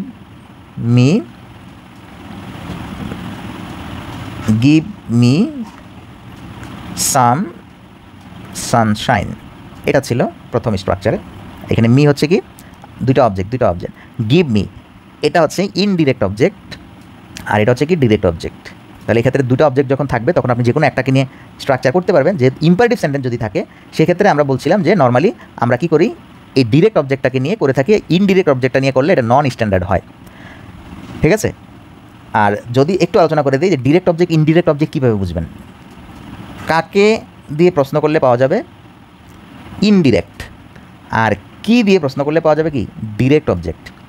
তাহলে গিভ মি সাম সানশাইন, আমাকে কিছু সানশাইন দিন, কাকে দিন আমাকে, কারণ এটা ইনডিরেক্ট। কি দিন সানশাইন, এটা ডিরেক্ট। এই ক্ষেত্রে যদি ইম্পারেটিভ সেন্টেন্স হয় তাহলে ডিরেক্ট অবজেক্টকে টান দিয়ে পেসিভ করবেন, এটাই কি স্ট্যান্ডার্ড। ডিরেক্ট অবজেক্টকে টান দিয়ে কী করবেন পেসিভ করবেন, এটাই হচ্ছে স্ট্যান্ডার্ড। তাহলে আপনি স্ট্রাকচারটা যেহেতু ইম্পারেটিভ লেট দিয়ে শুরু করবেন, আর সামশাইন নিয়ে আসবেন, ডিরেক্ট অবজেক্ট নিয়ে আসবেন সামশাইন, লেট সামশাইন, আর বি নিয়ে আসবেন, আর ভার্ব হবে কি গিভেন, আর বাই এখানে বাই হবে না, let sunshine be given me, just এখানে মি বসে থাকবে। এটা হচ্ছে যদি আপনার স্ট্রাকচারটা কী হয়, যদি স্ট্রাকচারটা আপনার অলরেডি ইম্পারেটিভ সেন্টেন্স দিয়ে হয় এটা। আর যদি স্ট্রাকচারটা ইম্পারেটিভ সেন্টেন্স দিয়ে না হয়, অর্থাৎ ইম্পারেটিভ সেন্টেন্স দিয়ে আপনি করতে চাচ্ছেন না, সেক্ষেত্রে কী হবে, যেমন আমরা এখানে লিখেছিলাম কি আই গ্যাভ হিম আ বুক, এটা কিন্তু ইম্পারেটিভ সেন্টেন্স না। আই গ্যাভ হিম আ বুক, এই ক্ষেত্রে এখানে আপনার কি দুটাই ইম্পারেটিভ এবং কি এটা ইম্পারেটিভ না, এক্ষেত্রে দুটো অবজেক্ট আছে, একটা হচ্ছে কি ডিরেক্ট এবং আরেকটা হচ্ছে কি ইনডিরেক্ট। এখন দেখুন আপনি যদি প্রশ্ন করেন কাকে দেই তাহলে আপনার ইনডিরেক্ট আসবে যে তাকে, আর কি দেই যদি প্রশ্ন করেন তাহলে আসবে ডিরেক্ট অবজেক্ট, সেটা হচ্ছে কি আবুক। তার মানে এটা ডিরেক্ট, এটা হচ্ছে ইনডিরেক্ট। এই ক্ষেত্রে আপনি যে কোনো অবজেক্টকে সামনে এনে প্রশ্ন পেসিভ করতে পারবেন, এই ক্ষেত্রে কোনো ভুল নেই। যেমন ধরেন আপনি হিমকে নিয়ে আসলে এটা কিন্তু ইম্পারেটিভ না, যদি ইম্পারেটিভ না হয় যে কোনো ক্ষেত্রে আপনি আনতে পারবেন। তাহলে হি যেহেতু গ্যাপ, তার মানে ওয়াজ আসবে, he was given a book by me. অথবা আপনি এটা দিয়েও করতে পারতেন, এটা যদি আপনি আনতেন তাহলে কী করতেন, আ বুক ওয়াজ গিভেন। এখন যেহেতু গিভেন, এই ক্ষেত্রে আপনাকে একটা প্রিপোজিশন নিয়ে আসতে হবে, সেটা হচ্ছে কি গিভেন, যেহেতু দেয়া নেয়া, সেক্ষেত্রে কি গিভের ক্ষেত্রে টু বসে, was given to me, was given এটা to him, was given to him by me, ঠিক আছে? হিম কারণ তাকে দিয়েছিলাম, এই কারণে টু হিম হবে, আর বাই মি। তার মানে এখানে দেখা যাচ্ছে যদি আপনি এই ডিরেক্ট অবজেক্টটাকে ডিরেক্ট অবজেক্টটাকে সাবজেক্ট করে প্যাসিভ করেন তাহলে একটা কী আনতে হবে, প্রেপোজিশন আনতে হবে। আর যদি ইনডিরেক্ট অবজেক্টকে আপনি প্যাসিভ করেন ধরে, তাহলে আপনার কোনো কিছু আনতে হচ্ছে না। তাহলে বেটার কোনটা এটা? বেটার কোনটা এটা? যেহেতু প্রেপোজিশন আনতে হচ্ছে না, প্রেপোজিশন টু আসতে পারে, ফর আসতে পারে, যেমন গিভ আসে এই কারণে টু আসছে, আর বাই থাকলে কি আসতো, ফর আসতো। তাহলে ঝামেলা যাওয়ার দরকার কি? আপনি কী করবেন এই ক্ষেত্রে? ডিরেক্ট অবজেক্ট ধরে, ইনডিরেক্ট অবজেক্ট ধরে টেন্স প্যাসিভ করলে কি আপনার আর কোনো ঝামেলা থাকছে না, সরাসরি আপনি just a book by me বসিয়ে দিলেন। ঠিক আছে, এই জায়গায় দেখুন গ্যাভ হিম আ বুক, আপনি যদি আ বুক দিয়ে করেন a book was given to him, or যদি আপনি এই হিম দিয়ে করেন তাহলে হি হবে। দেখুন এখানে একটু সেন্টেন্সটা চেঞ্জ করে নেবেন, কারেকশন করে নেবেন, এখানে টাইপ করতে আমরা ভুলে গেছি, এখানে he was given a book, he was given a book by me, just এখানে। তাহলে এই স্ট্রাকচারটা করলে কি আপনার কোনো প্রেপোজিশন আনতে হচ্ছে না, এই স্ট্রাকচারটা করলে আপনাকে প্রেপোজিশন আনতে হচ্ছে। ব্যাপারটা আশা করি বুঝতে পেরেছেন। এখানে আমরা আরেকটা উদাহরণ দেখুন, সামওয়ান সেন্ডস হার আ চেক, কেউ তাকে একটা চেক পাঠিয়েছে। আমি যদি এ চেক দিয়ে সেন্টেন্সটা করি, a cheque was sent for her, এই যেখানে ফর নিয়ে আসছি, a cheque was sent for her, এক্ষেত্রে আপনি বাই কার মাধ্যমে হচ্ছে, সামওয়ান, বাই সামওয়ান লিখতে পারেন। আবার আপনি যদি এই হার দিয়ে এই সেন্টেন্সটা শুরু করেন তাহলে হারের পরিবর্তে সাবজেক্ট হবে কি she was sent a cheque, she was sent a cheque by someone. Someone থাকতেও পারে, না দিলেও হবে, দিলেও হবে। তাহলে দেখুন she was sent a cheque, এই ক্ষেত্রে কোনো প্রেপোজিশন আনতে হচ্ছে না, বাট এই ক্ষেত্রে আপনার প্রেপোজিশন আনতে হচ্ছে। তাহলে এই স্ট্রাকচারে কোনটা বুদ্ধিমানের কাজ হবে? যদি আপনি ইনডিরেক্ট অবজেক্ট দিয়ে শুরু করেন, যে কাকে প্রশ্ন করে যে উত্তর পাবেন, কাকে প্রশ্ন করে যে উত্তর পাবেন তাকে নিয়ে যদি আপনি প্যাসিভ করতে চান তাহলে কি লাগছে না আপনার কোনো প্রেপোজিশন লাগবে না এই ক্ষেত্রে। তাহলে আশা করি এই ব্যাপারটা আপনারা বুঝেছেন। আমরা এবার চলে আসি পরের যে প্যাটার্ন, সেখানে মেইন ভার্ব দিয়ে শুরু হওয়া কিন্তু নৈতিকতা, বাস্তবতা, উচিত, অনুচিত এমন কিছু জিনিস যদি বোঝাই, মেইন ভার্ব দিয়ে শুরু হচ্ছে কিন্তু সেটা ইম্পারেটিভ সেন্টেন্স, বাট এটা দিয়ে কী বোঝাচ্ছে? নৈতিকতা, বাস্তবতা, উচিত, অনুচিত এরকম। যেমন অবে ইউর প্যারেন্টস, তোমার বাবা মাকে তুমি অবেই করো, মান্য করো। সেক্ষেত্রে আমরা প্যাসিভ করবো কীভাবে? Let your parents be obeyed, let your parents be obeyed, অথবা your parents should be obeyed, your parents should be obeyed. দেখুন এক্ষেত্রে আমরা চেঞ্জ করেছি কি, অবজেক্টটা এনে should be plus verb three করেছি। এক্ষেত্রে দেখুন আপনি কিন্তু এই যে লেট ইউ, যেহেতু এটা কি ইম্পারেটিভ সেন্টেন্স, ইম্পারেটিভ সেন্টেন্সের ক্ষেত্রে আপনি কী করতে পারেন? লেট ইউর প্যারেন্টস বি অবেইড লিখতে পারেন, ইম্পারেটিভ আকারে করে ফেললেন। আবার চাইলে যেহেতু এটা বাস্তবতা, উচিত, অনুচিত অর্থে ব্যবহৃত হচ্ছে, সেক্ষেত্রে আপনি কী করবেন? Your parents should be obeyed, your parents should be obeyed, যেহেতু এখানে বাস্তবতা, উচিত, অনুচিত অর্থে দেখাচ্ছে, your parents should be obeyed. এভাবে কী করা যায়? অনুচিত, উচিত এরকম যখন বুঝবেন তখন ইউর প্যারেন্টস শুড বি অবেইডও আপনি প্যাসিভ করে দিতে পারবেন। ঠিক আছে, এটাও হবে, এটাও হবে। এক্ষেত্রে অপশনে যদি এটা থাকে এটা দেবেন, অপশনে যদি এটা থাকে এটা দেবেন, দুইটা একসাথে থাকবে না, যে কোনো একটা থাকবে। মেইন ভার্ব দিয়ে শুরু হওয়া বাক্যে আদেশ, উপদেশ, অনুরোধ, সতর্কতা, পরামর্শ ইত্যাদি যদি বোঝায়, যেমন please help me, please help me. এখন দেখুন প্লিজ হেল্প মি, এই হেল্প মি কিন্তু ইম্পারেটিভ সেন্টেন্স, তার মানে আপনি বলতে পারেন let me be helped, late me be help. এখন এই যে প্লিজ কথাটা লিখেছে এই কারণে আপনি বলতে পারেন কি, you are requested to help me, you are requested to help me. Don't touch it, তার মানে এখানে আপনি কী করছেন? তাকে নিষেধ করছেন, তাকে সতর্ক করছেন। You are warned not to touch it. দেখুন আপনি স্ট্রাকচারটা এভাবে লেখা যায়, let it not be touched, but যেহেতু এখানে অর্ডার নিষেধ করা হচ্ছে, ইউ আর ওয়ার্নড, তোমাকে সতর্কতা দেওয়া হচ্ছে নট টু টাচ ইট, এটা যাতে তুমি টাচ না করো। Please lend me some money, আমাকে কিছু টাকা ধার দাও। You are requested to lend me some money. Get me a glass of water, আমাকে এক গ্লাস পানি দাও। আপনি বলতে পারেন you are order to get me a glass of water. Kindly do this work, kindly দয়া করে এই কাজটা করো। আপনি বলতে পারেন you are requested to do this work. তার মানে যখন এগুলো অনুরোধ, সতর্কতা, পরামর্শ এরকম বোঝা যায় তখন আপনি you are warned, you are ordered, you are requested এইভাবে আপনি বেসিকগুলো সিম্পলি করে ফেলবেন। এই ক্ষেত্রে যদি অবজেক্ট না থাকে, ধরেন বললাম ওয়ার্ক হার্ড, মানে সরাসরি শুধু একটা ওয়ার্ড দিয়ে বললাম ওয়ার্ক হার্ড, গেট আউট। ঠিক আছে, তো এই ক্ষেত্রে আপনি বলবেন কি, you are order to get out. Passive করার ক্ষেত্রে you are order to get out. দেখুন এক্ষেত্রে কিন্তু কোনো অবজেক্ট নাই, লেট দিয়ে যে করবেন কোনো অবজেক্টই নাই। সেক্ষেত্রে কী করবেন? জাস্ট ইউ আর অর্ডার, যদি সেটা অর্ডার হয় অর্ডার, যদি সেটা অ্যাডভাইস হয় you are advised, you are advised, you are order to go to get out অথবা টু ওয়ার্ক হার্ড। সাজেস্ট বোঝালে it is suggested that subject should do something, এরকম subject suggest, যেমন let us go for work, এটা suggest, let's go for work, চলো আমরা কাজে যাই বা হাঁটতে যাই। ইট ইজ সাজেস্টেড দ্যাট, যদি এরকম থাকে এই ক্ষেত্রে বলবেন কি, it is suggested that.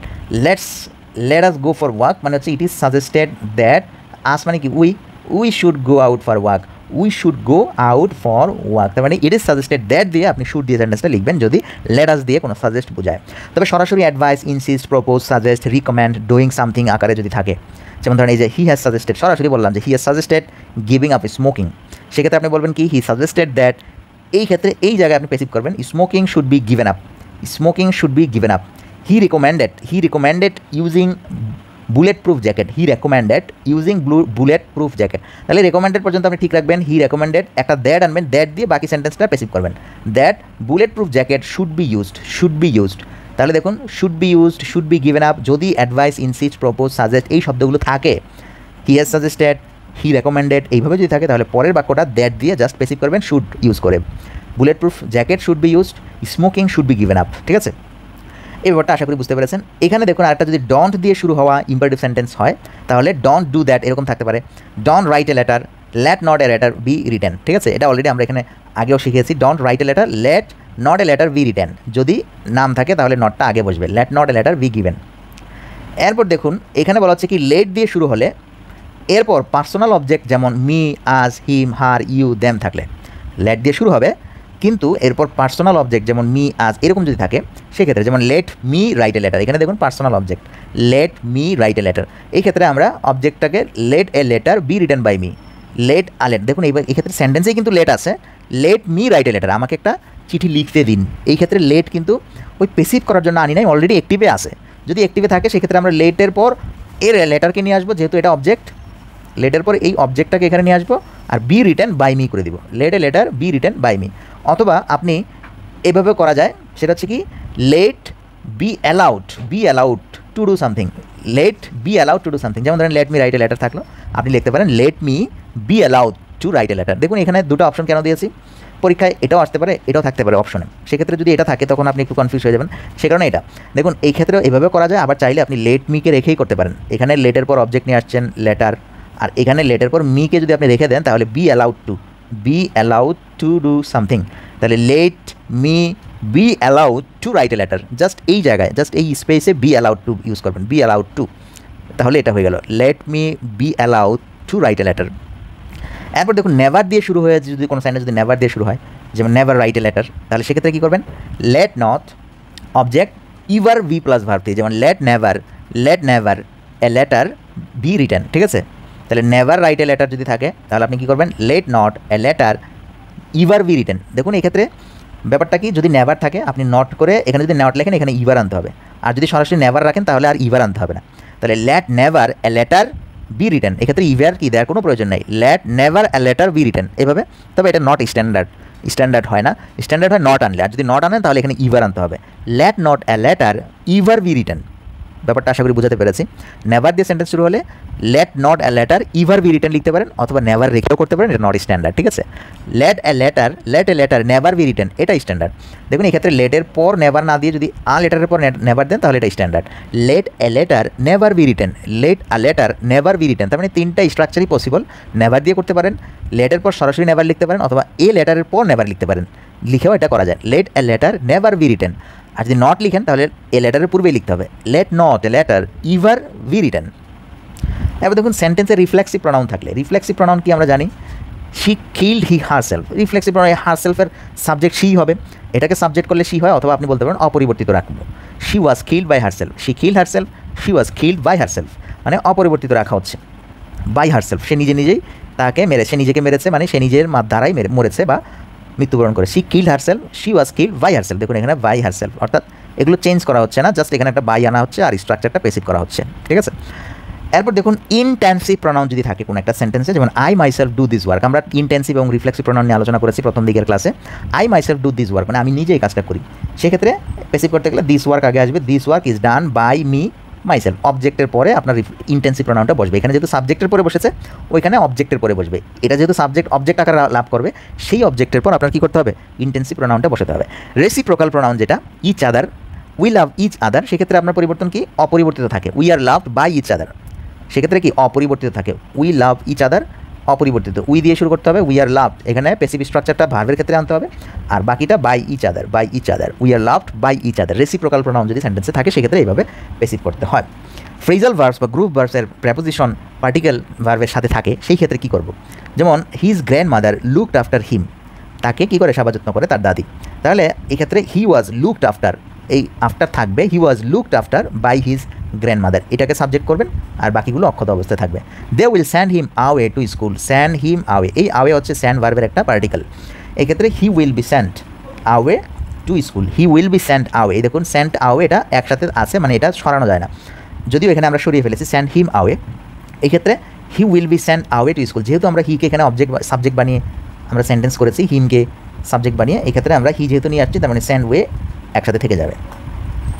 Active and passive voice for the positive form, এক্ষেত্রে যদি পজিটিভ ফর্ম হয়, আমরা পজিটিভ ভার্ব নিয়ে আলোচনা করেছি সেটা দেখে আসবেন, দেখুন মাই ফাদার হ্যাড টম, এই যে পজিটিভ ভার্ব হ্যাড ব্যবহার করেছি, টমকে দিয়ে ওয়াশ করিয়েছি হিজ কার, আমার বাবা টমকে দিয়ে তার গাড়ি পরিষ্কার করিয়েছিল। এক্ষেত্রে আমরা স্ট্রাকচারটা কী করেছি, হ্যাড এখানে রেখেছি, টমের জায়গায় যেহেতু সাবজেক্ট ছিল আর হিজ কার অবজেক্ট ছিল, অবজেক্টটা নিয়ে আসছি হিজ কার, এই যে অবজেক্ট নিয়ে আসলাম, my father had his car, wash verb ছিল, আমরা কী করলাম ওয়াশড ইডি যোগ করে দিলাম, আর টম যেহেতু টমের মাধ্যমে করেছি বাই টম, তার মানে এখানে এই হ্যাড ঠিক আছে, জাস্ট এই ওয়াশটাকে ভার্ব ফ্রি করে দেবো, টমের জায়গায় কার আসবে আর কারের জায়গায় টম যাবে। আরেকটা উদাহরণ দিই, I got Hossain to paint the house, তাহলে got Hossain to paint the house, এক্ষেত্রে আমরা কী করবো, আই গট এই দি হাউসটাকে আমরা নিয়ে আসবো, আই গট দি হাউস, পেইন্টকে কী করবো ভার্ব ফ্রি, পেইন্টেড, বাই দিয়ে কাকে লিখবো হুসাইন, বাই হুসাইন, ঠিক আছে। তার মানে গড দিয়ে হোক যা দিয়ে হোক আপনার স্ট্রাকচারটাকে সেম থাকবে, জাস্ট ভার্বটাকে ভার্ব ফ্রি করে দেবো, সাবজেক্টের জায়গায় অবজেক্ট, অবজেক্টের জায়গায় subject. Like, had, hate, mind, remember, subject, doing something এরকম যদি থাকে, যেমন ধরেন she likes her friends helping her, সে পছন্দ করে তার বন্ধুরা তাকে সাহায্য করার ব্যাপারটা সে পছন্দ করে, সেক্ষেত্রে আমরা শি লাইকস এই পর্যন্ত ঠিক রাখবো। এই যে হেল্পিং হার, এখানে আমরা কী করবো, being helped, she likes being helped by her friends, দেখুন এই যে হেল্পিংটা এটা আমরা কী করবো, বিং হেল্পড করে দেবো, being helped by her friends, তারপর আমরা বাই দিয়ে এটা লিখবো, যেহেতু সাবজেক্ট এই ক্ষেত্রে এখানে সাবজেক্টের অবজেক্টিভ ফর্ম থাকে, সে কারণে আমাদের বারবার লেখার কোনো প্রয়োজন নেই। He doesn't mind his cow workers using his computer, তার মানে এখানে দেখুন হি ডাজেন্ট মাইন্ড এ পর্যন্ত ঠিক আছে, তারপর এই যে হিজ কম্পিউটার এটা অবজেক্ট ছিল, এটাকে আমরা নিয়ে আসছি his computer being used his computer being used by his coworkers. আবার দেখুন এখানে we remember our parents telling us, আমাদের বাবা মা আমাদেরকে বলছিল এরকম কথা, ব্যাড টাইম স্টোরিজ বলছিল, আমরা সেটাকে মনে রাখি উই রিমেম্বার, তো আমরা উই রিমেম্বার পর্যন্ত ঠিক রাখবো। এরপর দেখুন এই যে টেলিং আস মানে বিং টোল্ড ভার্বের আইনজি থাকায় বিং টোল্ড, কী করা হয়েছিল, ব্যাড টাইম স্টোরিজ কার মাধ্যমে, বাই আওয়ার প্যারেন্টস, ঠিক আছে। একটু ব্যতিক্রম দেখুন, they hate people talking loudly in the cinema, they hate people মানুষজনকে, ওইসব মানুষজনকে তারা অপছন্দ করে যারা টকিং লাউডলি ইন দ্য সিনেমায় উচ্চ স্বরে যারা কথা বলে, তাহলে they hate being disturbed by people talking loudly in the cinema hall, দেখুন এই যে পিপল টকিং এই স্ট্রাকচারটা এই পর্যন্ত অক্ষত আছে, এই যে talking loudly in the cinema, people talking loudly in the cinema এই পর্যন্ত আপনার কি অক্ষত আছে, জাস্ট এখানে নতুন একটা দে হেট বিং ডিস্টার্বড এই পর্যন্ত, দে হেট বিং ডিস্টার্ব, জাস্ট এই বিং ডিস্টার্বটা মাঝখানে এনেছি আর এখানে একটা বাই দিয়ে বাকিগুলো অক্ষত রেখেছি, ঠিক আছে। এটা হচ্ছে এই স্ট্রাকচারটা আমরা পেসিভ করেছি, এটা জাস্ট অর্থটা অক্ষত রাখার জন্য, ঠিক আছে। এটার কোনো ওই যে সাবজেক্ট বা অবজেক্টের কোনো রুলস রেগুলেশন পড়ে না, এটা ব্যতিক্রম। এই জিনিসটা আপনাকে মনে রাখতে হবে, যখন আমরা বলি দে হেট পিপলটা কেমন, talking loudly in the cinema, এরকম আমরা বলি না যে যেসব লোক আমার কাজে ব্যাঘাত ঘটায় তাদেরকে আমি পছন্দ করি, যেসব লোক সিনেমা হলে উচ্চস্বরে কথা বলে, যেসব লোক ক্লাস করার সময় উচ্চস্বরে কথা বলে, সেই সব লোকদের আমি অপছন্দ করি। এই ধরনের বাক্যকে স্ট্রাকচার করার ক্ষেত্রে just being disturbed by the people talking loudly in the cinema, they hate being disturbed, তার মানে আমি যে জিনিসটাকে হেট করি সেই জিনিসটাকে আমি বললাম কি তাদের মাধ্যমে আমি কী করি, ডিস্টার্বড হই, জাস্ট এটা একটা ব্যতিক্রম একটা স্ট্রাকচার। আপনি এইভাবে এই সেন্টেন্সের ধাঁচের যে বাক্যগুলো আছে এগুলোকে আপনি এইভাবে করতে পারেন, যদিও পরীক্ষার জন্য তেমন একটা গুরুত্বপূর্ণ না এই স্ট্রাকচারটা। তারপর দেখুন ইমপার্সোনাল কনস্ট্রাকশন, পিপল, দে, এক্সপার্ট, সে, ফাইন, বিলিভ, প্রেডিক্ট এরকম কিছু থাকে ইমপার্সোনাল, মানে মানুষ মানে সরাসরি কোনো পার্সন থাকে না, যেমন দে সেইড তারা বলে, এটা আসলে কারা বলে আমি কিন্তু কাউকে বলি নাই, জাস্ট দে সেইড মানে হচ্ছে কি, মানে এরকম একটা কথা আছে আমরা বলি না, ওইগুলোকে দে সেইড বলা হয়। They said he is good candidate, he is a good candidate, তার মানে এটাকে আপনি পেসিভ করবেন কি, it is said that he is a good candidate, এভাবে করতে পারেন। অথবা আপনি he is said to be a good man, to be a good candidate, দুইভাবে করতে পারেন। প্রথমটা হচ্ছে কি দে সেইডকে করলেন ইট ইজ সেইড দ্যাট, বাকিগুলো অক্ষত। অথবা যেহেতু তাকে নিয়ে কথা হচ্ছে তাহলে তাকেই আপনি বলতে পারেন হি ইজ সেইড, তাকে বলা হয় to be a good candidate, তাকে একজন ভালো ক্যান্ডিডেট বলে ডাকা হয় বা বলা হয়, he is said to be a good candidate. যদি আপনি সরাসরি হি দিয়ে লিখেন তাহলে এখানে ইজের জায়গায় টু বি হবে, to be a good candidate, ঠিক আছে। আর যদি দে সেইডকে পরিবর্তন করেন it is said, just that আনবেন, দ্যাটের পর বাকিগুলো অক্ষত রাখবেন। জাস্ট একটু মনোযোগ দিয়ে স্ট্রাকচারগুলো দেখলে আপনি ব্যাপারটা বুঝতে পারবেন। দে বিলিভ দ্যাট, তারা বিশ্বাস করে, যে তারা বলতে এটা মানুষ বিশ্বাস করে, এখানে আমরা বলি যে এটা বিশ্বাস করা হয় যে এরকম, তাহলে আপনি এটাকে যদি চেঞ্জ করেন ইট ইজ বিলিভ দ্যাট দিয়ে বাকিটা অক্ষত রাখবেন, ঠিক আছে। অথবা আপনি যদি এই ক্ষেত্রে এটা দিয়ে করতে চান, honesty is believed to be essential, দেখুন এই ক্ষেত্রে আমরা এইখানে অনেস্টি ইজ বিলিভড সততাকে বিশ্বাস করা হয়, দেখুন স্ট্রাকচারটা আমরা দুইটা ভাবে করতে পারি, এটা জাস্ট ফিলিংস। আপনি বিলিভ যেহেতু সততাকে নিয়ে করা হয়, আপনি জাস্ট ভাবানুবাদভাবে করতে পারেন যে অনেস্টি ইজ বিলিভড সততাকে বিশ্বাস করা হয় টু বি ইসেনশিয়াল, খুবই প্রয়োজনীয় বলে বিশ্বাস করা হয়, সততাকে খুবই প্রয়োজনীয় বলে বিশ্বাস করা হয়, এটাও একটা স্ট্রাকচার। আবার চাইলে দে বিলিভের জায়গায় আপনি বলতে পারেন ইট ইজ বিলিভ দ্যাট, এটা বিশ্বাস করা হয় যে অনেস্টি ইজ ইসেনশিয়াল, অক্ষত রাখলেও করতে পারেন। আবার চাইলে যে এটাকে গুলিয়ে করবো যে honesty is believed to be essential, এভাবে আপনি বলতে পারেন। এই অ্যামিজারকে জাস্ট টু বি দিয়ে লিখতে পারবেন, ঠিক আছে, এখানে অ্যামিজার ছিল, টু বি দিয়ে লিখতে পারবেন। People they experts say find believe predict subject finite verb something, এরকম থাকতে পারে। যেমন এক্সপার্টস প্রেডিক্ট, পিপল সে, সেক্ষেত্রেও আপনি it is predict that, it is said that দিয়ে বাকিগুলো অক্ষত অবস্থায় রেখে করতে পারবেন। তো এখানে আমরা যে বিষয়টা তুলে ধরেছি সেটা হচ্ছে যে যখন ইমপার্সোনাল, মানে সরাসরি কে বলে এরকম কিছু না, জাস্ট আমরা আমাদের বললাম লোকে বলে, মানুষ বলে, বিশেষজ্ঞরা বলে, এরকম সেন্সে আমরা অবজেক্ট পেসিভ করবো কীভাবে, ইট is said, it is believed, it is predicted that, এইভাবে। এখন আমরা আসি কমপ্লেক্স সেন্টেন্সকে যদি আমরা পেসিভ করি, সেক্ষেত্রে subject verb plus that clause থাকতে পারে, সাবজেক্ট ভার্ব দ্যাট ক্লজ, এইভাবে যদি থাকে সেক্ষেত্রে আমরা কীভাবে করবো। যেমন আই নো দ্যাট, আমি জানি যে, she will sing a song, এই যে দ্যাটের পর আমরা এখানে একটা I know that she will sing a song, তাহলে আপনি এই দ্যাটটাকে দিয়ে শুরু করতে পারেন।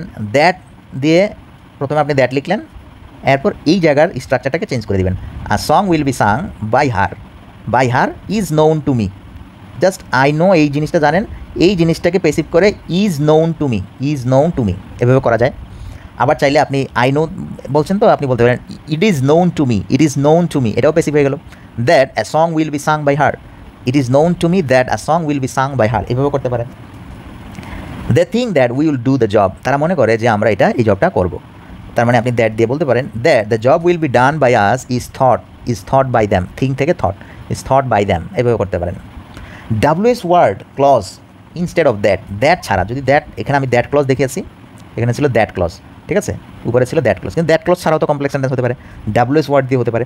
সেক্ষেত্রে যেমন they knew how we solve the problem, কীভাবে আমরা এই সমস্যাটা সমাধান করেছিলাম সেটা তারা জানতো বা জেনেছিল, তাহলে আপনি শুরু করতে পারেন how we solve the problem was known to them, তার মানে এই যে পুরো বাক্যটা অক্ষত রাখবেন।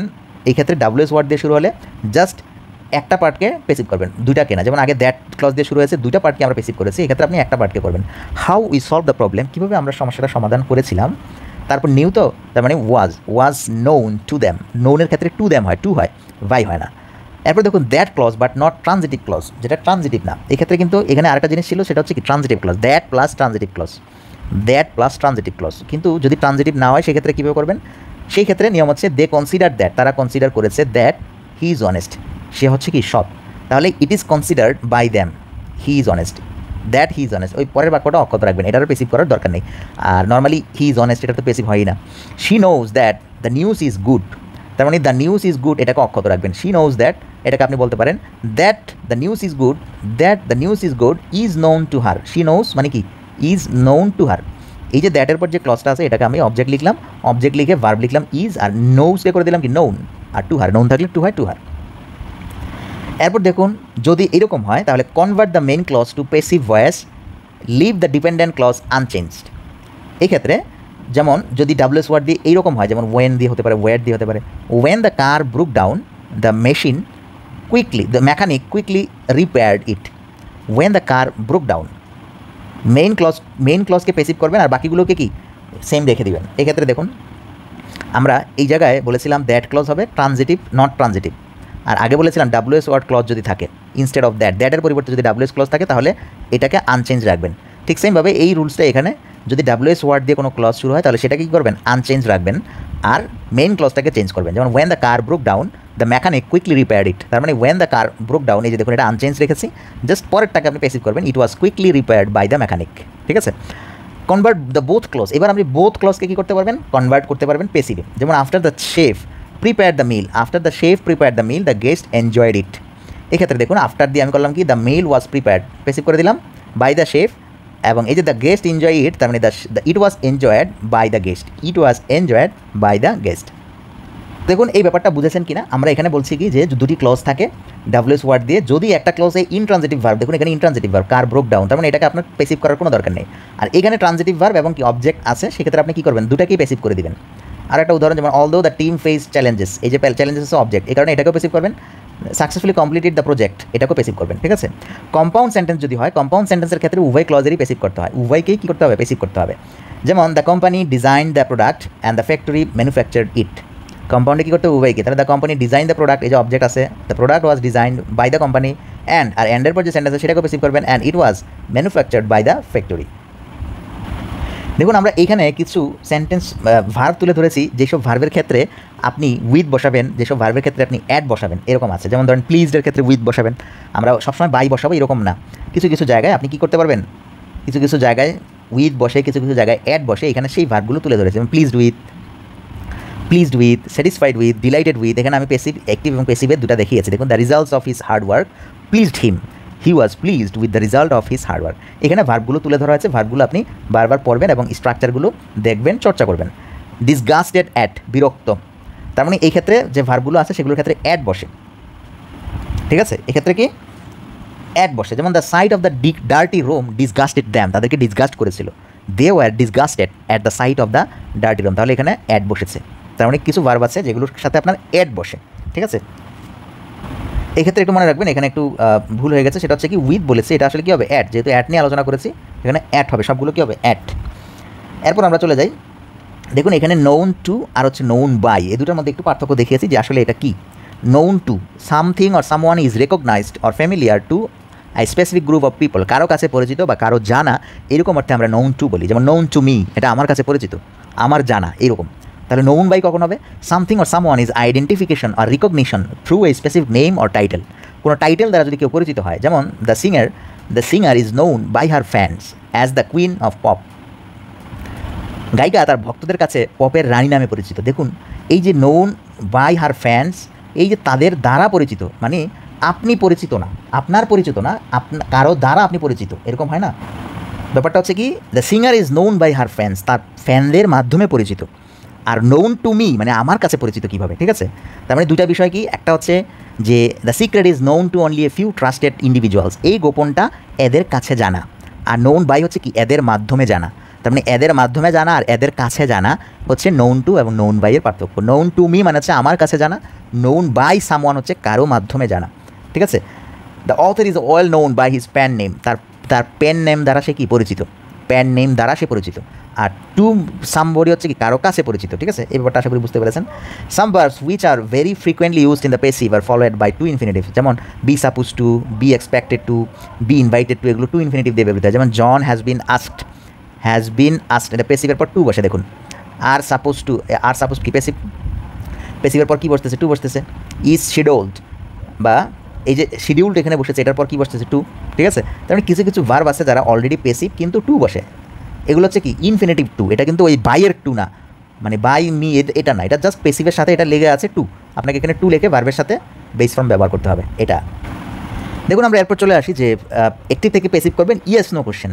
ইয়েস নো কোশ্চেনকে আপনি কীভাবে অ্যাক্টিভ থেকে বেসিভ করবেন, এই ক্ষেত্রে আমি আপনাকে জাস্ট কয়েকটা ওয়ে দেখাবো, একদম সিম্পল, যে সেন্টেন্সকে আপনি যেভাবে করেন এইভাবেই। যেমন ধরেন আপনি বললেন যে আই অ্যাম ইটিং রাইস, আমি ভাত খাচ্ছি, এটা হচ্ছে নর্মাল সেন্টেন্স। তাহলে ইয়েস নো কোশ্চেন করবো কীভাবে করবো, আমরা ইয়েস নো কোশ্চেন কীভাবে করতে হয় এগুলোর উপর ভিডিও করেছি, ক্লাস করেছি, আগের ক্লাসগুলো দেখবেন। জাস্ট অ্যামটাকে বাইরে নিয়ে আসবেন, অ্যাম আই ইটিং রাইস, তাহলে কী হয়ে গেলো, এটা পেসিভ হয়ে গেল, সরি কোশ্চেন হয়ে গেলো, ইয়েস নো কোশ্চেন হয়ে গেলো। Am I eating rice, yes no question হয়ে গেলো। এখন ইয়েস নো কোশ্চেনকে আপনি পেসিভ করবেন কীভাবে, এটা অ্যাক্টিভ আছে, পেসিভ করবেন কীভাবে, জাস্ট এটার কল্পনা করবেন এটা নর্মাল সেন্টেন্স কীরকম ছিল, নর্মাল সেন্টেন্স এটা ছিল, তাহলে নর্মাল সেন্টেন্সের পেসিভ করবেন। নর্মাল সেন্টেন্সের পেসিভ কী হবে, রাইস আগে আসবে, রাইস, যেহেতু অ্যাম ইটিং তার মানে ইজ বিং ইটেন হবে, ইজ বিং ইটেন, আর বাই মি হবে, ঠিক আছে। এখন যেহেতু আপনার সেন্টেন্সটা ইয়েস নো কোশ্চেন, অর্থাৎ আপনি অক্সিলারি ভার্বকে সাবজেক্টের সামনে এনেছেন, ঠিক সেমভাবে এখন যে পেসিভ করেছেন আপনি নর্মাল সেন্টেন্সকে, সেটারও এই অক্সিলারি ভার্বটাকে কী করতে হবে, আপনাকে সামনে নিয়ে আসতে হবে, অর্থাৎ এখান থেকে আপনার এটা খুলে নিয়ে আসতে হবে, নিয়ে এসে কী করবেন, সামনে বসাবেন, ব্যাস। Is rice being eaten by me আপনার পেসিভ হয়ে গেল, is rice being eaten by me, এটাই আমরা এখানে দেখিয়েছি। দেখুন যদি এভাবে থাকে, যেমন ধরেন you like ice cream, you like ice cream, তুমি আইসক্রিম পছন্দ করো, তাহলে ইয়েস নো কোশ্চেন কী হবে, do you like ice cream, do you like ice cream. তাহলে ডু ইউ লাইক আইসক্রিম যদি ইয়েস নো কোশ্চেন হয়, তাহলে প্রথমে আপনি কী করবেন, এটাকে নর্মাল বাক্য করবেন। নর্মাল বাক্য কী করবে, ডু দিয়ে যেহেতু কোশ্চেন করেছি, তার মানে প্রেজেন্ট ইনডিফিনিট টেন্সে আছে, তার মানে ইউ লাইক আইসক্রিম হচ্ছে নর্মাল বাক্য। নর্মাল বাক্যকে পেসিভ করবেন, পেসিভ করার পর নর্মাল বাক্যের যে অক্সিলারি ভার্ব আছে সেটাকে সামনে নিয়ে আসবেন, is ice cream liked by me, like by you, ব্যাস। এখানে ডাজ দিয়ে করেছি, ডিড দিয়ে করেছি, হ্যাভ দিয়ে করেছি। আবার এখানে ডাবলএস কোশ্চেন যদি থাকে, সেক্ষেত্রেও ডাবলএস কোশ্চেন যদি থাকে, প্রথমে আপনি কী করবেন, নর্মাল বাক্যে নিয়ে আসবেন। যেমন হু বিল্ড দিস হাউস, কে এই বাড়িটি তৈরি করেছিল, আপনি এটা কী ছিল, ডাবলএস কোশ্চেন, আপনি নর্মাল করে ফেলেন। নর্মাল কি, কেউ না কেউ করেছে, তার মানে একটা subject then, someone build this house, কেউ না কেউ ওটা তৈরি করেছে, এটা নর্মাল সেন্টেন্স। এবার নর্মাল সেন্টেন্সের পেসিভ করেন, দিস হাউসকে সামনে এনে this house was build by someone. এবার আপনি যেহেতু কোশ্চেন করবেন তাহলে অক্সিলারি ভার্বকে কী করতে হবে, সামনে নিয়ে আসতে হবে। প্রথমে সামনে নিয়ে আসে ইয়েস নো কোশ্চেন করবেন, was this house build by someone. যেহেতু এটা ডাব্লিউএস কোশ্চেন, শুধু ইয়েস নো কোশ্চেন না, আমরা জানি ইয়েস নো কোশ্চেনের পূর্বে ডাব্লিউএস ওয়ার্ড বসালে তাহলে সেটা ডাব্লিউএস ওয়ার্ড হয়।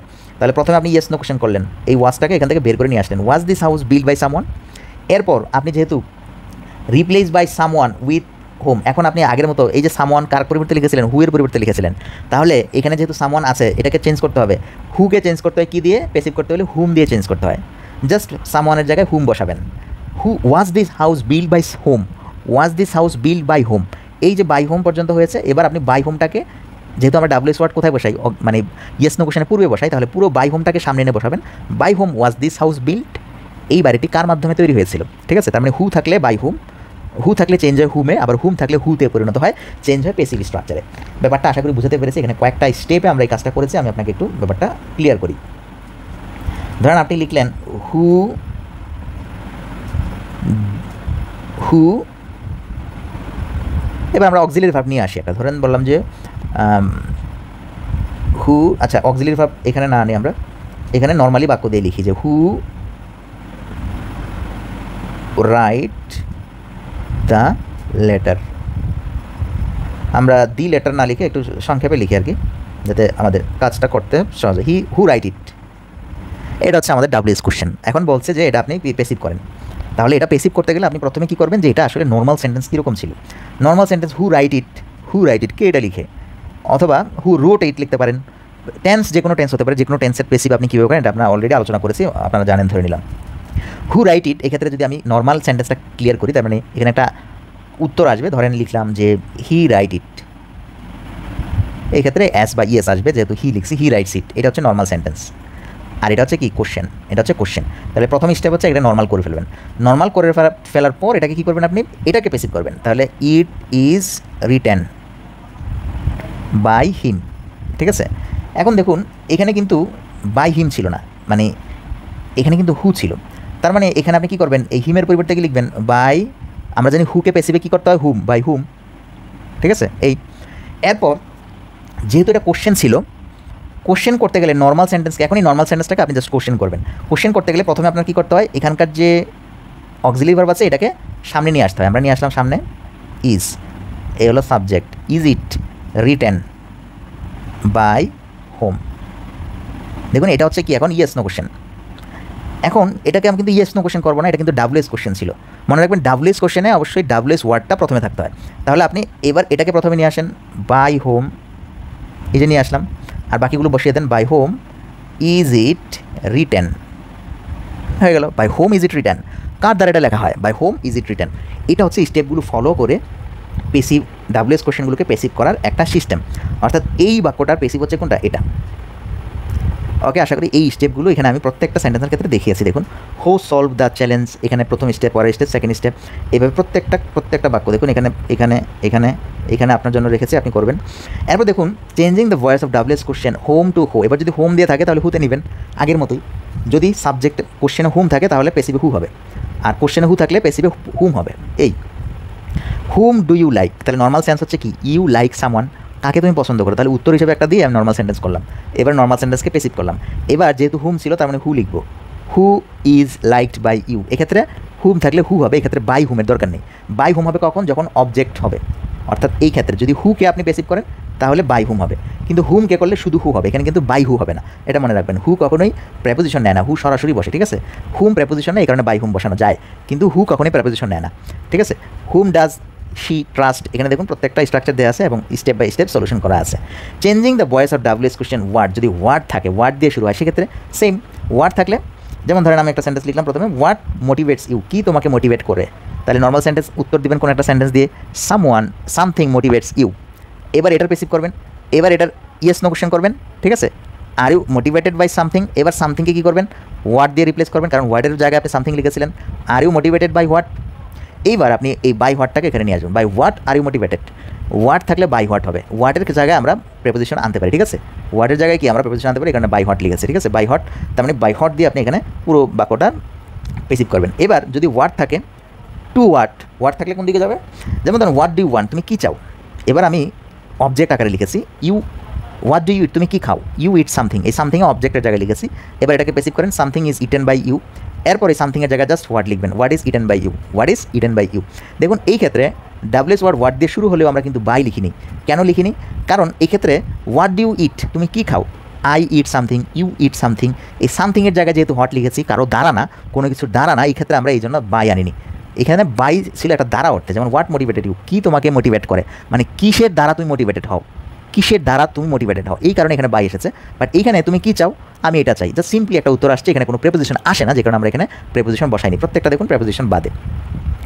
এরপর দেখুন changing the voice WS question following are the rules of the rest of the WS word, বাকি সকল ডাব্লিউএস ওয়ার্ড অক্ষত অবস্থায় থাকবে, এই ক্ষেত্রে কোনো চেঞ্জ নেই। যেগুলোর ক্ষেত্রে আমরা কিছু চেঞ্জ করতে পারি, বাই হোয়াট লিখতে পারি, বাই হোম লিখতে পারি, এগুলো এখানে দেখানো হয়েছে। আর বাকি সকল ডাব্লিউএস ওয়ার্ডের ক্ষেত্রে জাস্ট সেম রুলস। আপনি জাস্ট কী করবেন, যদি প্রশ্ন করা why do you read books, তুমি কেন বই পড়ো, এখানে জাস্ট ওয়াই বাদে যে সেন্টেন্সটা আছে সেই সেন্টেন্সটাকে নর্মাল সেন্টেন্স করবেন, ইউ রিড বুকস নর্মাল সেন্টেন্সের পেসিভ করবেন, পেসিভ করার পর এটার ইয়েস নো কোশ্চেন করবেন, ইয়েস নো কোশ্চেন করার পর জাস্ট পূর্বে ওই ওয়াইটা বসিয়ে দেবেন, ওই ডাব্লিউএস ওয়ার্ডটা বসিয়ে দেবেন। জাস্ট এখানে ডাব্লিউএস ওয়ার্ড কী করবেন, গণনায় আনবেন না, জাস্ট ডাব্লিউএস ওয়ার্ড বাদ, জাস্ট সিম্পল সেন্টেন্সটা লিখবেন, লিখে এটার ইয়েস নো কোশ্চেন করবেন, এই যে ইয়েস নো কোশ্চেন অক্সিলারি ভার্বটা বের করে দেবেন, আর এরপর ডাব্লিউএস কোশ্চেনটা আবার বসিয়ে দেবেন, ব্যাস। এটা একদম সহজ, একটু জাস্ট মাথাটা খাটাবেন, বইটা হাতে নিয়ে দেখবেন ক্লিয়ার হয়ে গেছে, ঠিক আছে। এরপর আসি আমরা কোয়াসি পেসিভ একটা টার্ম আছে ইংলিশে, সেটা যেমন is a term use to describe sentence that are similar to passive, মানে প্রায় সিমিলার, পেসিভের মতো অর্থ দেয়, কিন্তু আসলে এরা পেসিভ স্ট্রাকচারে না, কিন্তু পেসিভের মতো অর্থ দেয়, এগুলোকে বলা হয় কোয়াসি পেসিভ ভার্ব। যেমন ধরেন এই যে বললাম হানি টেস্ট সুইট, মধু স্বাদে মিষ্টি, এটা পেসিভের মতো লাগে, কিন্তু এটা কিন্তু অ্যাক্টিভ সেন্টেন্স। এটাকে পেসিভ করবো আমরা কীভাবে, honey is sweet when it is tasted, when it is tasted. The bed feels soft, the bed is soft when it is felt. Stone feels hard, stone is hard when it is felt hard. The word sounds good, the word is good when it is sounded. দেখুন যে ভার্বটা আছে সেই ভার্বটা দিয়ে আমরা passive করছি প্রত্যেকটার ক্ষেত্রে। When rice sell chips, rice is cheap when it is sold, যখন বিক্রি করা হয়। তো দেখুন এখানে ভার্বগুলোকে আমরা এইভাবে পেসিভ করেছি, জাস্ট একটু রিডিং পড়বেন, রিডিং পড়লে ব্যাপারটা ক্লিয়ার হয়ে যাবে আপনার কাছে। এরপর আমরা কিছু স্ট্রাকচার দেখাচ্ছি, different sentences that don't follow the above mention rule. কিছু যেগুলো যেমন ধরেন sugar sells at 40 rupees a kilogram, এটা দেখুন এটা কিন্তু ওই যে নর্মালি যে সেন্টেন্সগুলো আমরা বলি যেমন রাইস সেলস চিপ, এইরকম না, এটা হচ্ছে কি এটা এক্স্যাক্ট মানে ফিক্সড কিছু, যেমন sugar sells at 40 rupees at kilogram, 40 rupee প্রতি কিলোগ্রামে 40 রুপি করে সুগার বিক্রি করা হয়। এই ক্ষেত্রে আমরা বলবো sugar cost at 40 rupee kilogram when it is sold. Just এটাকে ফিগারেটিভলি করতে হবে যে সুগারের মূল্য হচ্ছে 40 rupees kilogram when it is sold, এটা হচ্ছে পেসিভ, এখানে পেসিভ করবেন।